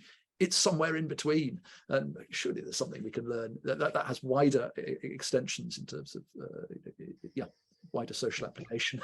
Anyway, my naive musings. One thing I read and was very taken by, and again, I just because you gentlemen have been in Japan, so I just know that I read it in a book, but that in Japanese society there is a tendency to regard recourse to law as a sign of failure.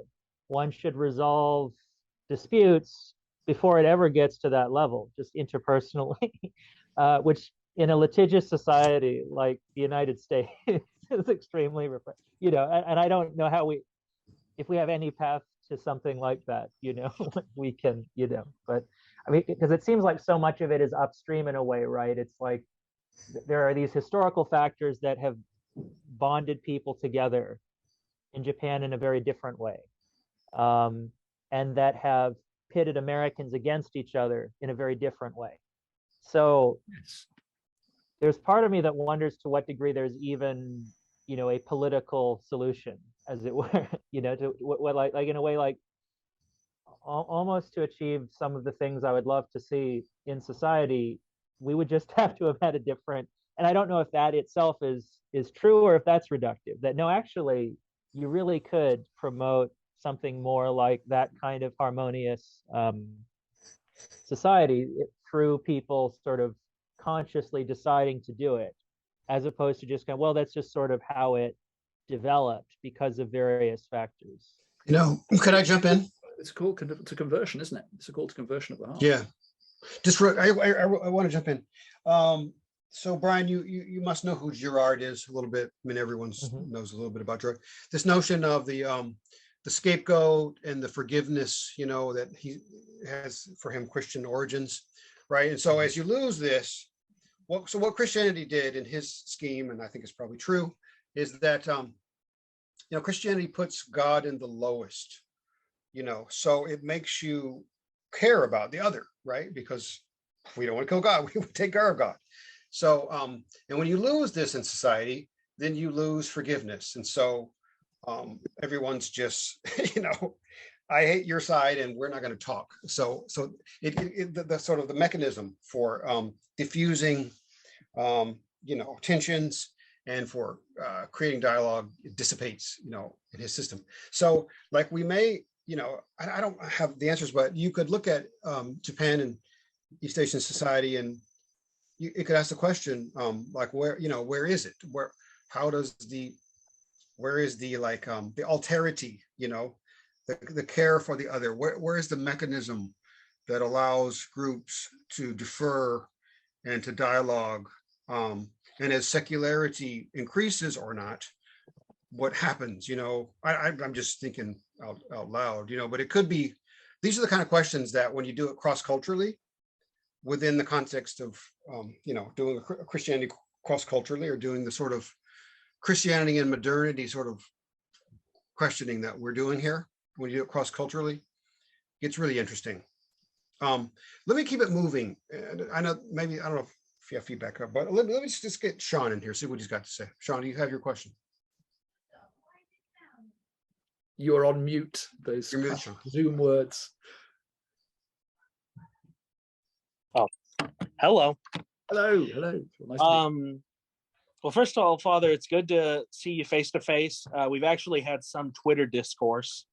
Before I left. In a fit of- Yes. Well, it happened. I am filial piety Stan. Yeah. Here we are. Yeah. The man behind the mask. Yes. I still haven't gotten to your book yet. It is on my list. Now that I'm in seminary and I have a seminary fund, it's gotten a little easier to read the books on my list. Great. But I had this question for you. So I recently read an article written by a pastor in the Southern Baptist Convention about some slightly disturbing experiences he had in the church in Japan, where he found himself doing Bible studies, and the people in his church asked him to speak in English instead because it was easier to understand Christian theology in English. Which for me takes me straight to Shusaku Endo's book Silence, where Father Ferreira makes the claim that Christianity is inconceivable to the Japanese mind, which, without getting into the reasons why I think that's wrong, I'm sure you agree.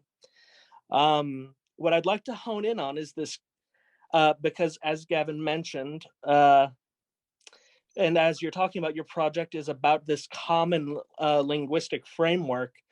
In what ways can your project help equip Japanese Christians to talk about God in a way that makes sense in their own language without having to resort to using somebody else's? Yeah. Well, I've only been here in Christian ministry for a year and a half. And all of my ministry is in Japanese. All the services, all preaching, all the conversations I have, pretty much all in Japanese.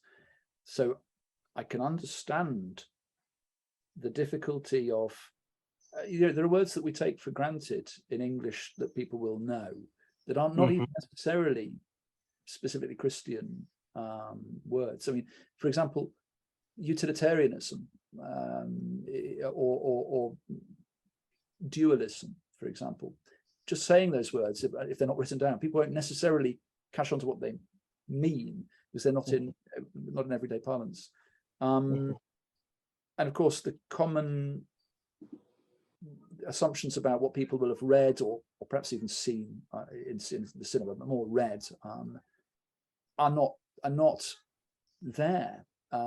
C.S. Lewis, Tolkien, ones I keep going back to, but there are translations. It's a lot of, most people won't have read them. Certainly, Dante and so on are pretty much out of the question. So it seems to me that what I'm going to have to do, and haven't really been doing much yet, is really reading into, not just into what I have been reading, the works of Shinran and so on, but reading popular works of Japanese literature and history and myth and so on that people will have read, and try to speak of the incarnation through those and only gradually introduce specialist language and terminology. But actually that perhaps is not a bad discipline for a preacher and teacher of the faith anyway. And I think it's pretty much what Newman counseled, as far as I'm aware. Stealth catechesis. As for barren ground, well, interesting, isn't it? I mean, yeah, all right. We could go into the history. Certainly the Anglican missionaries who founded my university and St. Luke's Hospital and so on, they did those things. They founded the schools and the universities and so on purely as means of propagating the gospel. They wanted to convert the Japanese nation to Christianity. That was their explicit aim in their letters. Now, when we talk about, when I hear principals of the universities and so on and chaplains speaking about them, those bits generally missed out. And the idea is what they were really doing was, as their Christian mission, building up hospitals and providing education because that's just the right thing to do, and that they weren't really trying to win over souls. And given that that's what is generally believed and taught at the moment, it's not surprising that it's not winning over souls if that's simply not the intention. But it was. On the other hand, the Orthodox didn't build any schools and hospitals and so on. And yet, the numbers of the Orthodox are small in Japan, yet they haven't declined to the same extent as the numbers of Christians in other denominations. I think it is right to say they focused specifically on building churches and keeping churches going, rather than on other missionary endeavors. That just strikes me as an interesting thing that I've recently noted, and I wonder what it might have to say to us. Is the ground really all that barren, or are we just tilling the wrong bits? I don't know. No, nor do I. So give me some time. Give me 10 years. And, yeah, it's very hard. The Catholic Church is pretty strong in the South, down here. It's hanging on. And I don't, other than asking them, I don't really know. I wrestle with these same questions, but I don't really have answers. I see lots of Japanese people talking about God in their own language. I think I think this Baptist person, my suspicion is that the Japanese person who said that was one of these sort of English crazy. This person probably really, really likes to practice English. And probably the pastor wasn't that good at Japanese. So that's my take. I've seen plenty of really, really fluent foreigners talking about the Christian faith a lot, with Japanese people who speak about Christian faith a lot in their own language. It's very normal when you can pull it off. Gavin, you want to come back in? Yeah, so the question that I have is sort of in a way related to Sean's. Just for to disperse the lack of ambiguity, I'm also Anglican. I'm a deacon in the Episcopal Diocese of Dallas. I'll be ordained to the priesthood in 2 months. And I'm interested, after my curiosity, in coming to Japan to work with the Anglican Church of Japan. So I'm currently taking Japanese right now. It's kind of why I bought your book. And anyway, so my question is, in what way, if at all, is this conversation, and by this conversation I mean the point that you're raising in your book, in what way, if at all, is it happening within the Nihon Sei Kyokai? Is it happening you know, yeah. No, Mm. not really. The appetite isn't all that strong. Not much in the way of interfaith work academically or at the grassroots level within the Nippon Seikokai. The Nippon Seikokai tends to focus more on what it considers to be social justice issues and less on theological matters. Clearly, that's something that not just me, but there are quite a few of us would like to see a shift in emphasis. I probably shouldn't say too much here, but I'd be very happy to have a conversation about that. And certainly there is a need for for priests who are spiritually and theologically inclined. That's what Yeah. recently said exactly that to me. So I'm not just saying that, from my own point. Yeah, and that's it's a difficult well, I have some connections that I've made through clergy in Canada, because I did my MDiv at Wycliffe College in Toronto, and so a friend of mine there. Yes, so I studied with you from Banner. Yeah. So so through a bishop there who did their curacy at St. Albans in Tokyo. What was that? Jenny Anderson, who's now she's a bishop in Toronto. Anyway, So, but the sense is that I think in general that I've seen some similarities within the Anglican Church of Japan and certain Western counterparts, which only makes me think that most certainly, probably like the laity here in the West, they are hungry for theological depth and the richness of the tradition to be kind of set before them. So anyway. Yeah, I think yes, agreed. And it'd be good to talk further about and I'm very happy. Be very happy to introduce you to people over here, to sympathetic people over here. I would just like to throw in the Japanese people. In some ways, their knowledge of can we talk about an average Japanese person, perhaps? But the average Japanese person's understanding of Western religion is not terribly more shallow than their knowledge of Shinto. I mean, they don't know anything about Shinto. It was cut out of the curriculum after World War II. I suppose understandably, because we don't want that crazy bonsai emperor stuff, right? And they don't know. I mean, there are shrines around, and there are books, and there are like odd balls who.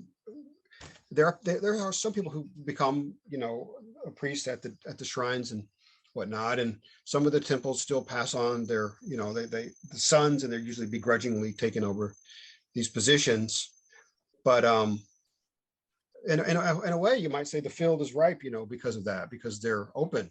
So I feel like sort of one of my callings is to, since I did Tang studies, right? So that's when Buddhism came to Japan. So those texts are the texts that the Tang guys were reading. I mean, that's not terribly different from what the people like in the Nara period would have read, So I feel like one of my callings is I need to go train. I need to study early Shinto texts and read the Kojiki in the original, because there are Japanese people who are interested in it, but the number of Japanese who can actually read the Kojiki, it's maybe a few hundred or something like that, Anyway, that's just my little bit to throw in.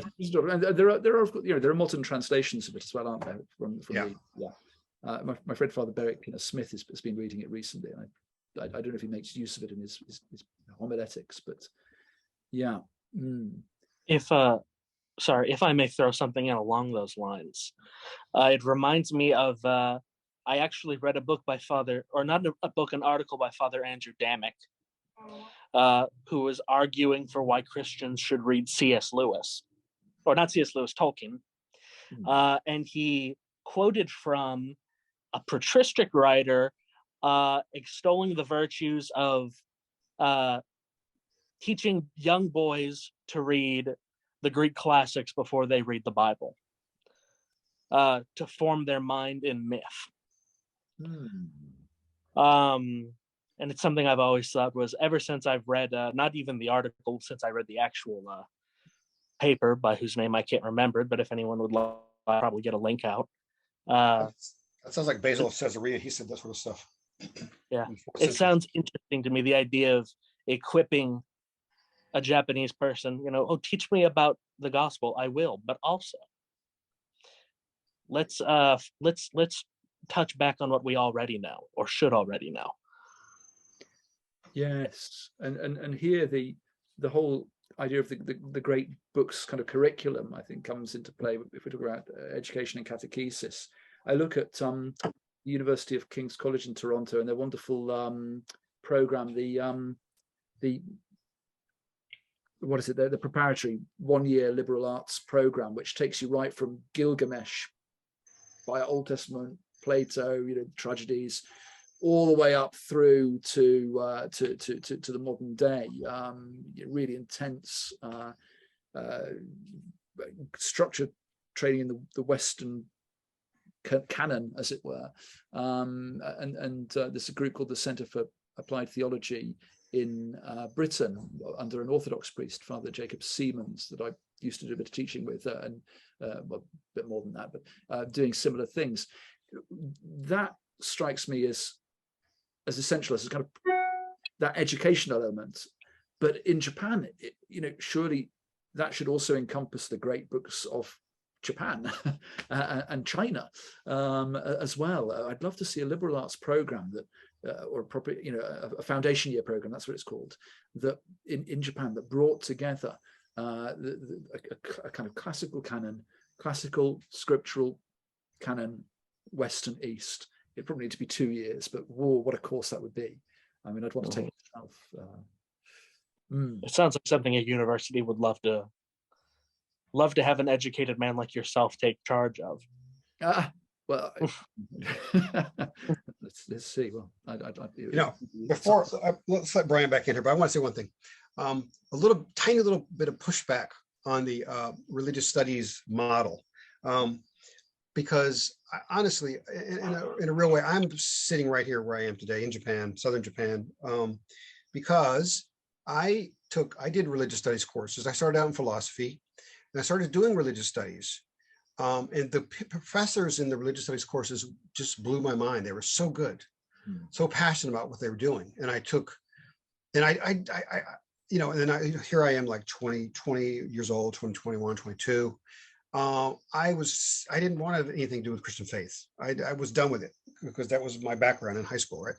So I did not take the Reformation course or whatever, the early church course. I went to the Asian religions and I did Chinese philosophy, various things.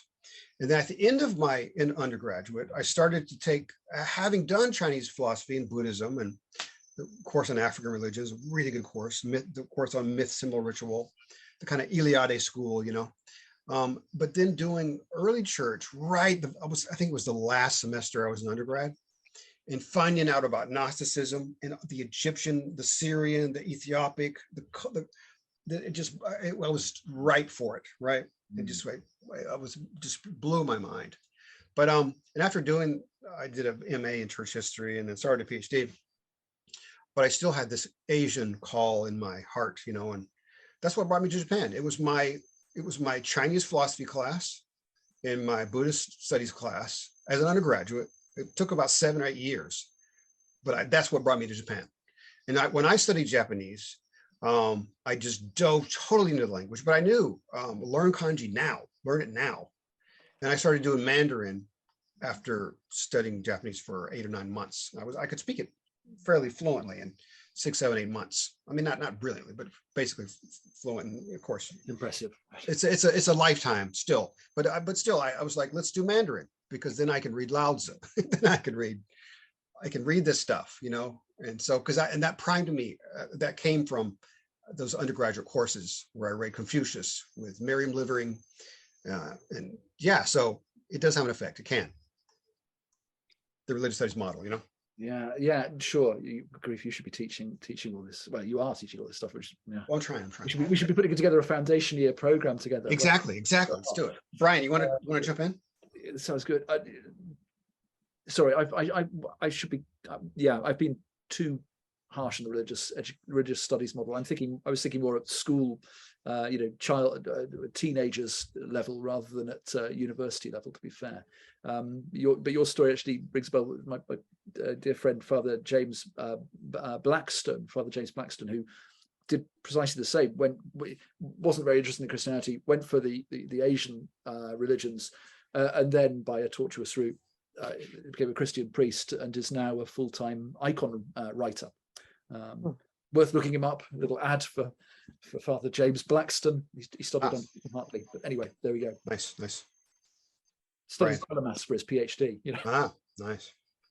So, and I apologize. I also have not. I've only just started your book, Father Platt, and I'm sort of looking forward to delving in more. I'm not sure if maybe you do you touch on, because now this can be a very, depending on who you're talking to, this can be a very contentious issue, or I almost feel like it's not taken seriously enough. This thing of double religious belonging,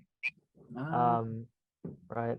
Which and I've sometimes been surprised. I've seen. I mean, obviously, there's a long-standing sort of Catholic engagement with Zen, for example, or and other things like that. But I think what I'm wary of course, is sort of that it should be kind of, in a sense, like if secularism is the medium through which that is permitted in a way, right?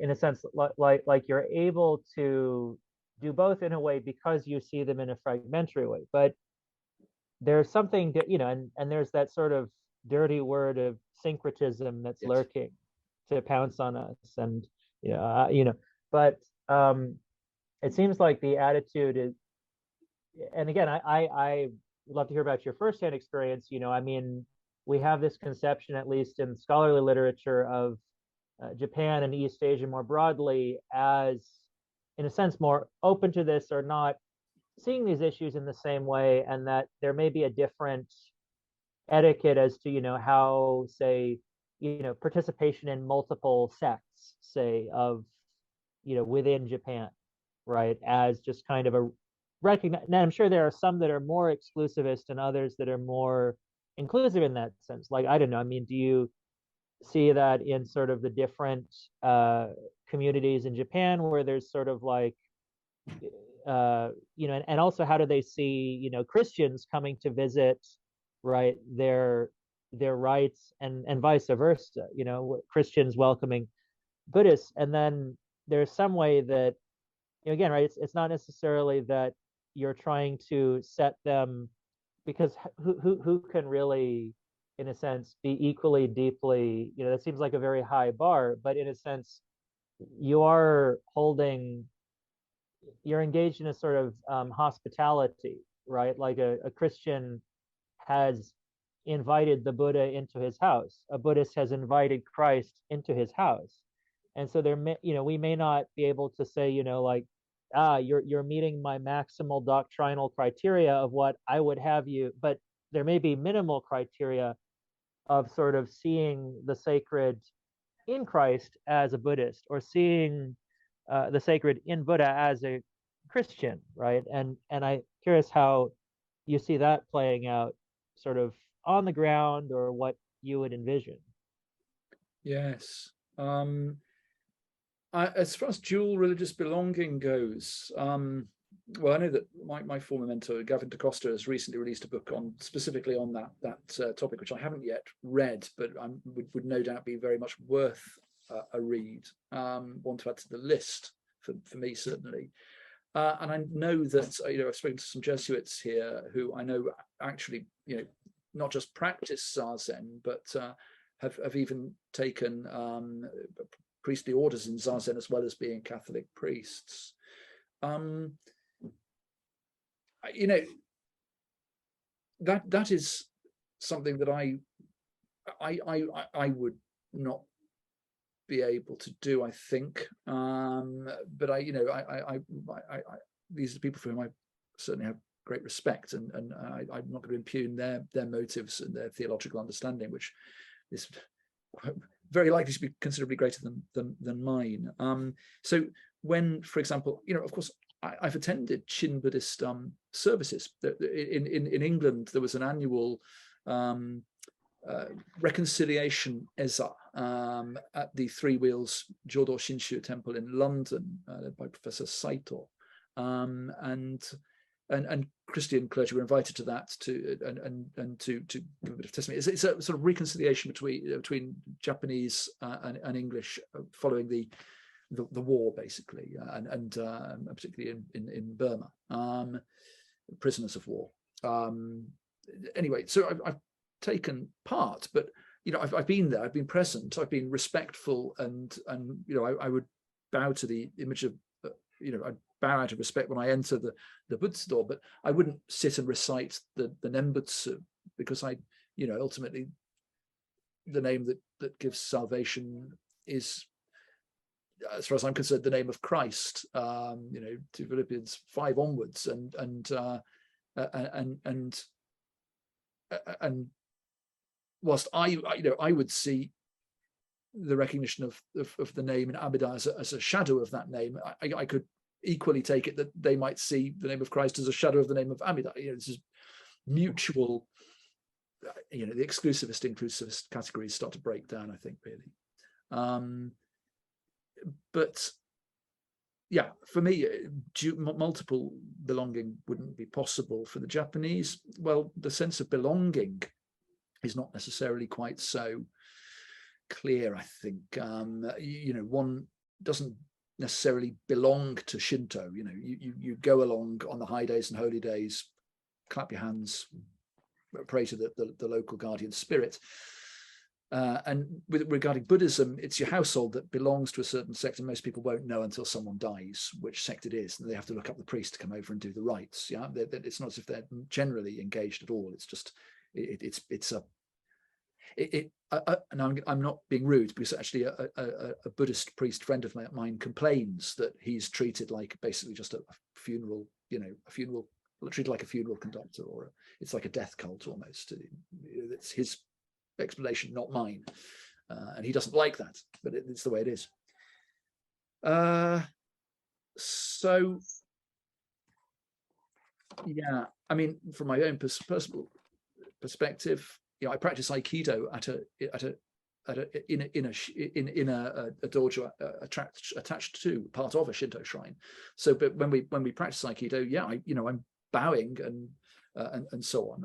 I'm not actively worshipping and venerating the kami. The kami that's enshrined there is meant to be the spirit of the Emperor Meiji. It's Meiji Jingu. But I think with Shinto, I need to study it much more. But there's a question of what the kami are, which it's not actually. I find it very difficult to get a straight answer or find an answer about this. So,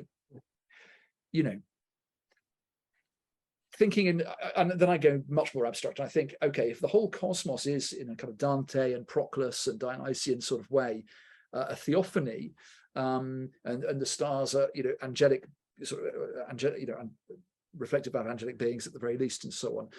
And I'm not going to write off the idea that there are spiritual beings of which we have little cognizance, and that the spirit, the guardian spirit, may be around, and of course then there are the spirits of the dead. Of course, there's a big question about who they are and whether you really think you want to venerate them, or they give you any access to God at all.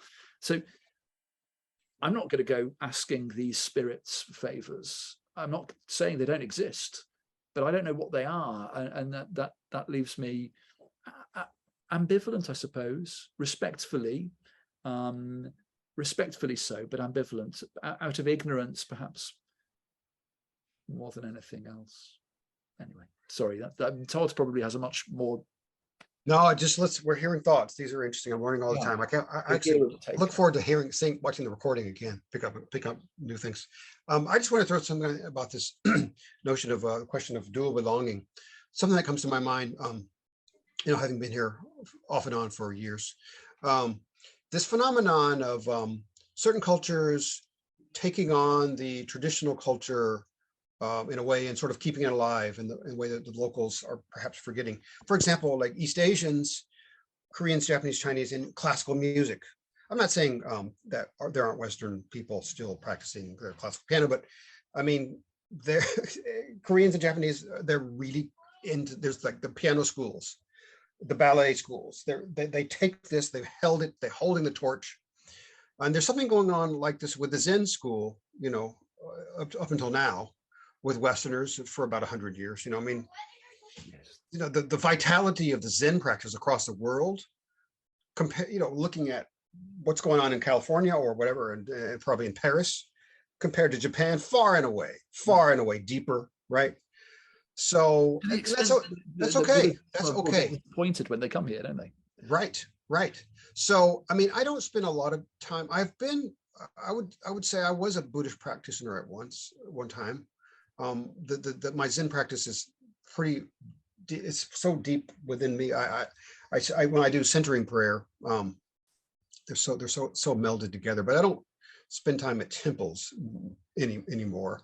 But I do have a certain kind of dual belonging, because I've sort of taken on this sort of classical Japanese traditional religions mindset, just as it has a place in my heart, and it's still not that I'm an expert, but I feel like I need to know more. But I tend to know a lot more about Buddhism than your average Japanese person. I know a lot more about Shinto than they do. I do meet some Japanese who know a lot more about Shinto than I do. But in a certain way, that's a kind of dual belonging, Yeah. At a very, I don't want to interrupt if you have but just think at a very popular level, there's this phenomenon where, sort of young Western people, and including many Catholics, and even Catholics of a very traditionalist mentality, are very into Japanese art and animation. And I mean, there's even this sort of joke, kind of as a meme, like, be the Catholic that the Japanese think you are, because they see these glamorized portrayals of like clergy who are like action heroes and stuff, and they're like, yeah. But there's something, I don't know, something about kind of the way that the, in a sense, because we've been taught to see that sort of gaze at the other as corrupting or distorting or sort of violent in some way. But is it not also possible that we can recover something of value in sort of those glances at each other, right? I mean, that like it's not just it's not just, and even the word romanticism, right, is again like a minefield, but sort of, I mean, there is something that's seen there that isn't just a chimera, that isn't just this sort of, and I certainly pray that's retrievable, and that we can sort of reinvigorate our traditions in that way, in a way that, I mean, there seems to be, at least maybe, in order to overcome kind of the asymmetry that people are very cautious and worried about, in a way we almost give each other permission to integrate each other's traditions into our own schemas. And so we don't insist that the others see our tradition as we see it, because if they saw it as we see it, they would believe what we believe, right? But there's some way that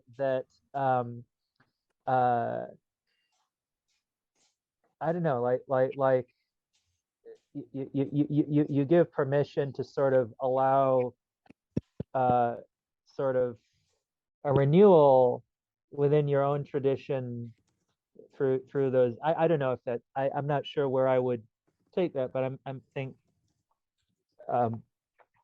Father, you had some thoughts about that. We're coming again to the realm of enculturation versus appropriation.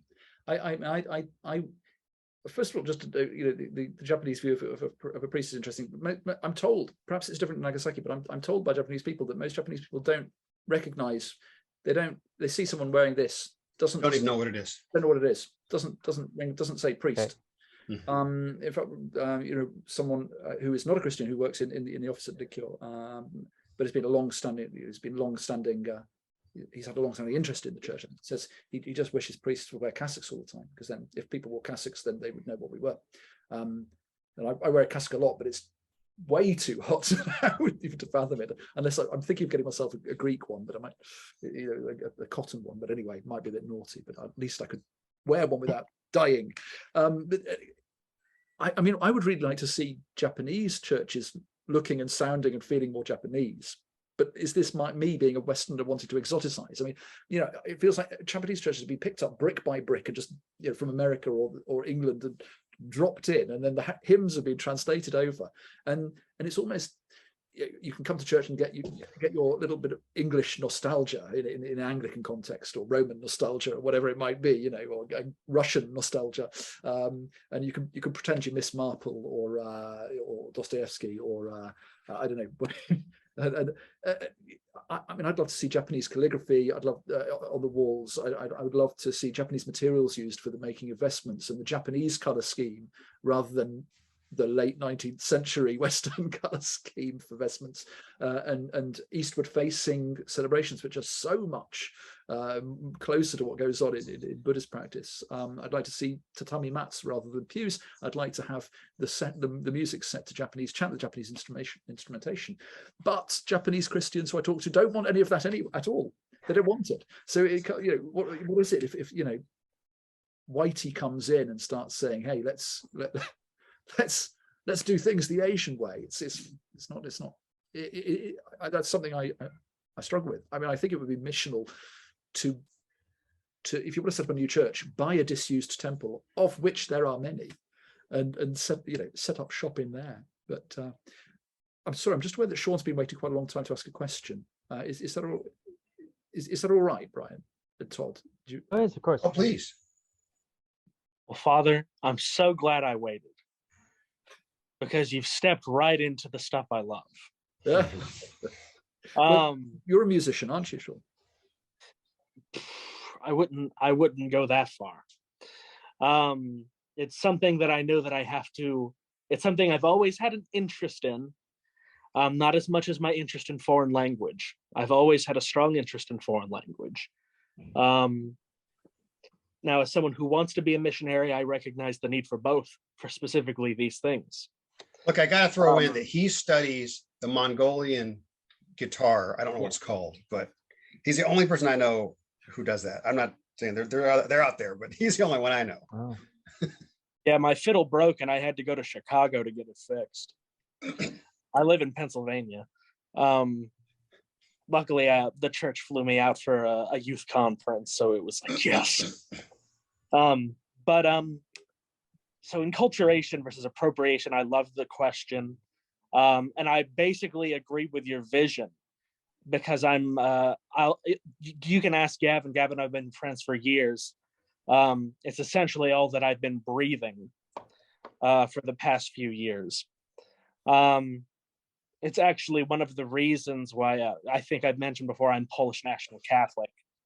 And I don't know if this was a good reason at the time, but a big reason that I ended up where I was because there was something alluring, and this is me opening up to you, realizing there's some problematic maybe intuitions to this, but there's something alluring about the fact that I wouldn't have to deal with a Japanese Christian congregation that has already received 150 years of Protestant or Catholic or small c Catholic, very culturally based Catholic practices, not necessarily things that the important things that actually communicate the faith, things that are more subjective, within Catholicity. But I wonder, Father, if this is a phenomenon I've noticed, and this is just something I want to throw out before I get to my question, because I realize now that I've unleashed the beast a little bit. If you compare Japan to the other countries that are in the air quotes sinosphere, which is the countries most under Chinese influence, which would traditionally be Korea, Vietnam, and Japan, are very underneath Chinese influence. There are other countries that are, but those countries are the ones that have wholesale taken on Confucian metaphysics and Chinese classics and the Chinese writing system. If you compare the work of enculturation done in China, in Korea, and Vietnam, what you see is something that is much closer to the vision that you're talking about. But this doesn't exist in Japan. And my hypothesis is because it was ended abruptly with the illegal, from Sakoku, from the closing off of the country under the Tokugawa Bakufu, and the the criminalization of Christian faith, leading Christians to become kakure Kirishitan, hidden Christians. So they, in a sense, the hidden Christians are the ones who have inherited this these traditions that were maybe more Japanese in the beginning, that modern Chinese, Korean, and Vietnamese people inherit, like singing according to Chinese or Vietnamese chant is very common in many places in Vietnam. It's very common in South Taiwan, like in Tainan City. If you've ever looked up Holy Trinity Church in Tainan, it's the most beautiful. It looks like a Chinese temple, but it's just at the same time so distinctly Christian. It's a shocking interplay of Chinese and Christian imagery. But in a sense, this isn't something that's in the Japanese Catholic Church because of how it came about, because of the fact that the tradition that they're sort of doing is a new tradition that was planted there out of the stock that was hidden Christians. So Christianity was legalized. The hidden Christians separated, the ones who were unwilling to give up the traditions and the ones that were, and these became Catholics and became the beginners of a new Catholic tradition that is more in line with what we see in most churches in Japan. So I think that's very interesting. Yeah, Vatican II has to answer for as well. That's the big problem. If you go to Vietnam, you see in the US, it's framed as the Latin Mass versus the New Mass. But in Vietnam, it's framed as doing the Mass with Vietnamese chant versus using a guitar, which I think is incredibly fascinating. It's the new normal for those countries, whereas for other countries, it maybe became an opportunity for increased enculturation. For China and Korea and Vietnam, it was almost 3 steps back for 1 step forward or something, maybe not even 1 step forward.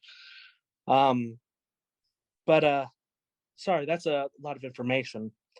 Really good information. You've opened up a whole new vista for me, actually. Oh, well, the feeling's mutual. My question is this, in this is kind of related. Matteo Ricci? Indeed, in his Chinese dress and yes, which I think is very fascinating. Thank God for the Hanfu movement. Maybe. So he has his book, The True Meaning of the Lord of Heaven, which is a catechism that essentially does a similar version of what your project is doing with the Confucian tradition. Grief, I've never even come across this at all. Oh, I wish, okay. That would be. So he essentially tries to communicate Christianity through this mutual metaphysical language. Now the problem is, well, on one hand, it's very good because it converts a lot of people who are in the Confucian literati class.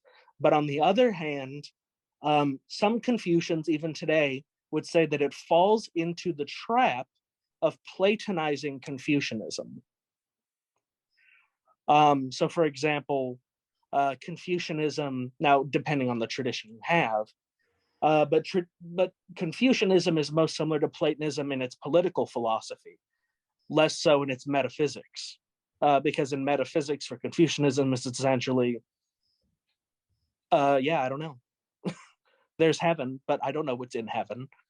Why are you asking me that question? You don't even know how to treat your dad, your emperor, or your lord. You know. So there's this. People say that they've Platonized Confucianism. Do you feel wary of that tendency within your own project, and how? Just what do you think of that? I do now. I need to have a. It's not an area that I know anything about. Although,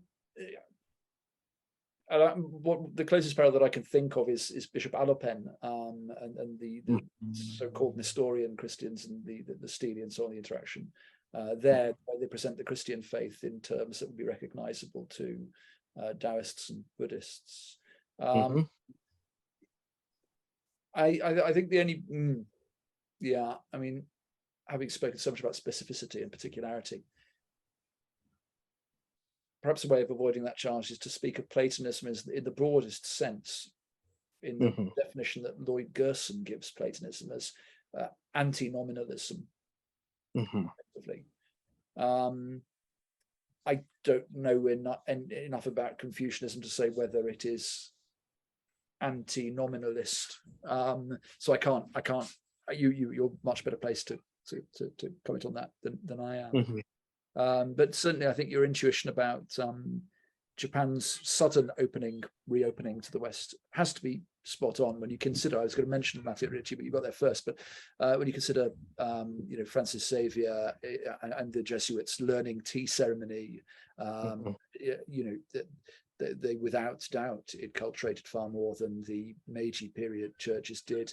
Because Christianity came hand in hand with technological and social innovations, to the extent that the Japanese Buddhists responded to some extent by consolidating. So traditional rivalries between, let's say, Zen and True Pure Land schools were to some extent they were softened to stand up against the onslaught of the Christian missionaries and the newly nascent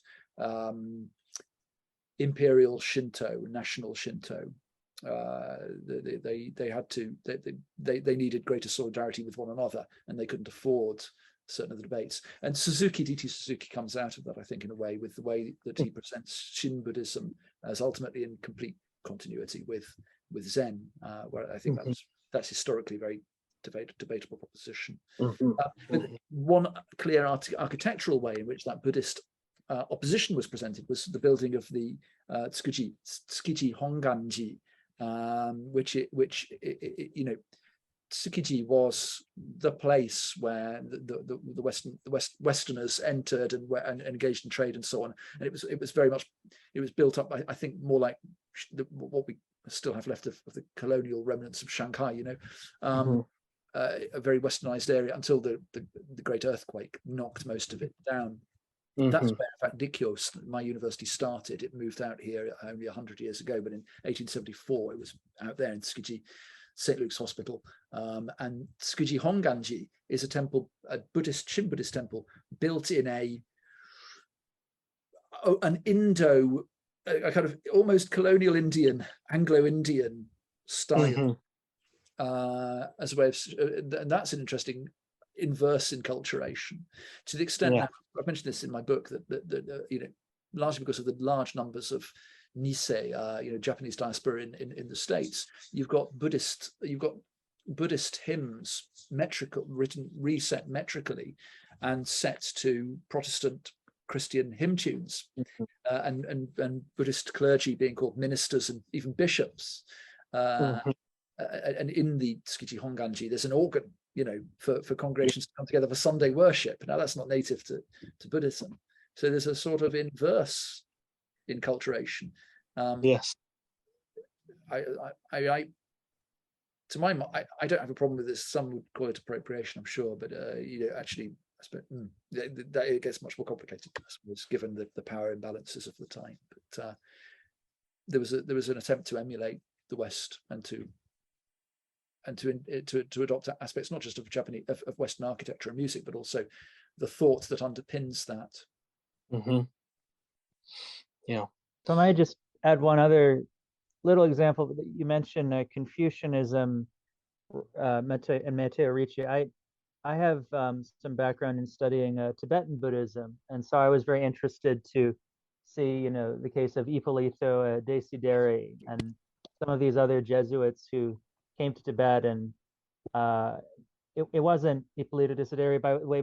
There was this interesting reaction where, there were certain Catholic visitors who saw the Tibetan Vajrayana ceremonies, and they were just horrified, because they're like, oh my gosh, this is a satanic counterfeit of the mass. Or you could have the opposite reaction, like, well, it's some kind of lost Christianity. But then I think Desideri, it's very interesting. Like in some ways, like, it's easier if you see Buddhism as non-theistic in some ways, and harder, or if you see it as theistic, that will totally change your perspective. I think Desideri saw it as non-theistic, and therefore he was able to appeal to it in an interesting way. But he wrote, he tried to actually engage, bringing scholastic philosophy into dialogue with Madhyamaka. And there's this fascinating book called When Thomas Aquinas Met Nagarjuna. Is that by again? Sorry. When Thomas Aquinas met Who's the Nagarjuna. author? Ippolito Desideri, and it's translated by Guido Stucco. Now, the only thing about it, see, it says when Aquinas met Nagarjuna, but I think it's more accurately when Swas met Tsongkhapa. So it's a little different, but and I don't know how good it seems like he acquired a significant, unprecedented for his time, mastery of Buddhist philosophy. But I'd be curious to see, whether I find his arguments convincing. I mean, of course, his ultimate aim was sort of to refute Madhyamaka, because I think maybe this idea, like in Indian classical philosophy, like if somebody beat you in a debate, you had to embrace his philosophy. Which is why, right, they would usually find like a way to kind of cheat out and not concede to their opponent. But I don't know to what degree, that's an interesting it's almost impossible to refute Madhyamaka because it's like no position. I have no position. Like trying to ruffle jelly. But I don't know. But I'd be fascinated to no, I'm really fascinated by that sort of intellectual level. Because I don't want it. I think often people, and understandably, right? I mean, people think of it as kind of a practical, kind of on the ground administrative, and presumably that's what churches, if their concern is ministry, but I'm always intrigued by, if there can be venues for a real intellectual engagement that is not necessarily only academic, but that can really be something that sheds new light on thought, or on our way of viewing the divine. And I wonder to what, there might be this danger of Platonizing, but then in a way, to what degree is if one is to really become Christian, must one not Platonize in some way? I don't think it's totally detachable. Like there was this very interesting experiment by, I think, was it John Keenan, Mahayana Theology, Yes. which was intriguing. But I just thought, well, but I don't think it's like Christianity and Platonism are that detachable that you can plug in any philosophy at all and nothing will. So. Yeah, agree. I completely agree with that. If we take Platonism in a broad sense, even the supposedly Aristotelian scholastic are greatly indebted to Platonism. I mean, Thomas Aquinas can be successfully read in a Platonic lens, and increasingly is so, I think. Wayne Hankey was very good on this, but not him alone. Yeah, and for Milbank certainly, Christianity and Platonism are intractable. I think if one means by Platonism that in the broadest sense anti-nominalism, then that must be so.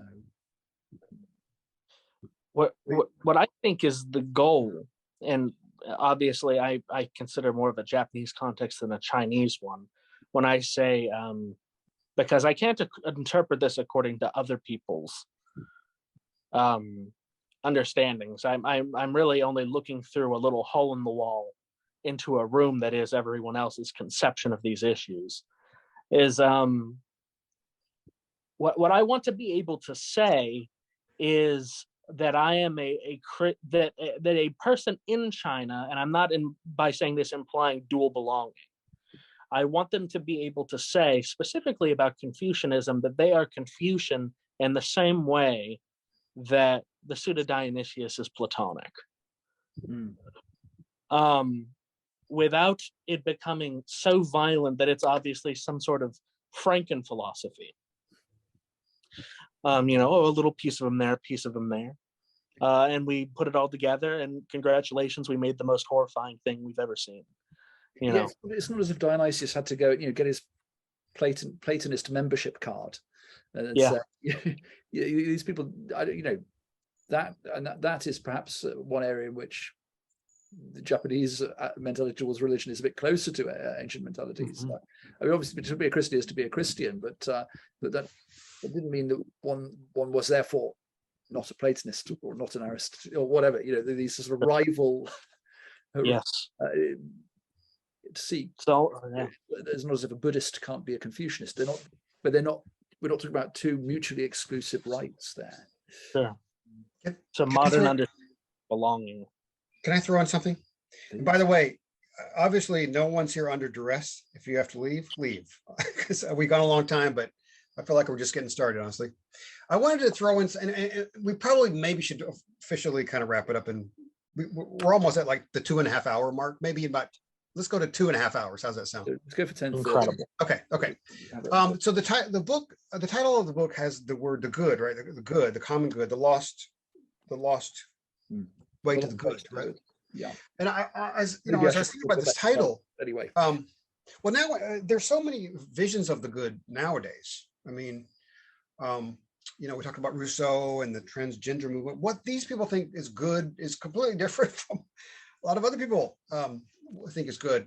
So if Platonism is a kind of anti-nominalism, putting, I recalled, I think there's a line in the Analects that says something like, knowledge begins with giving things their right name, or something like that, which is very anti-nominalist, right? So Confucianism has this sense of order, right? Order. You've got to have the real. You've got to be approaching the real in the best way, and that's so that you can live and you can flourish. And that order is real. It's not merely arbitrary. It's not merely contrived. Right. So it seems that there's. I don't think we've got to the end of it. Maybe you have. I'm just beginning, but there's a lot there that links the traditions. But this notion of the good. I mean, can we find a good that's common across the world? And does Platonism, looking at Platonism, and looking at the traditions as we have, does it help us agree on what's good? I mean,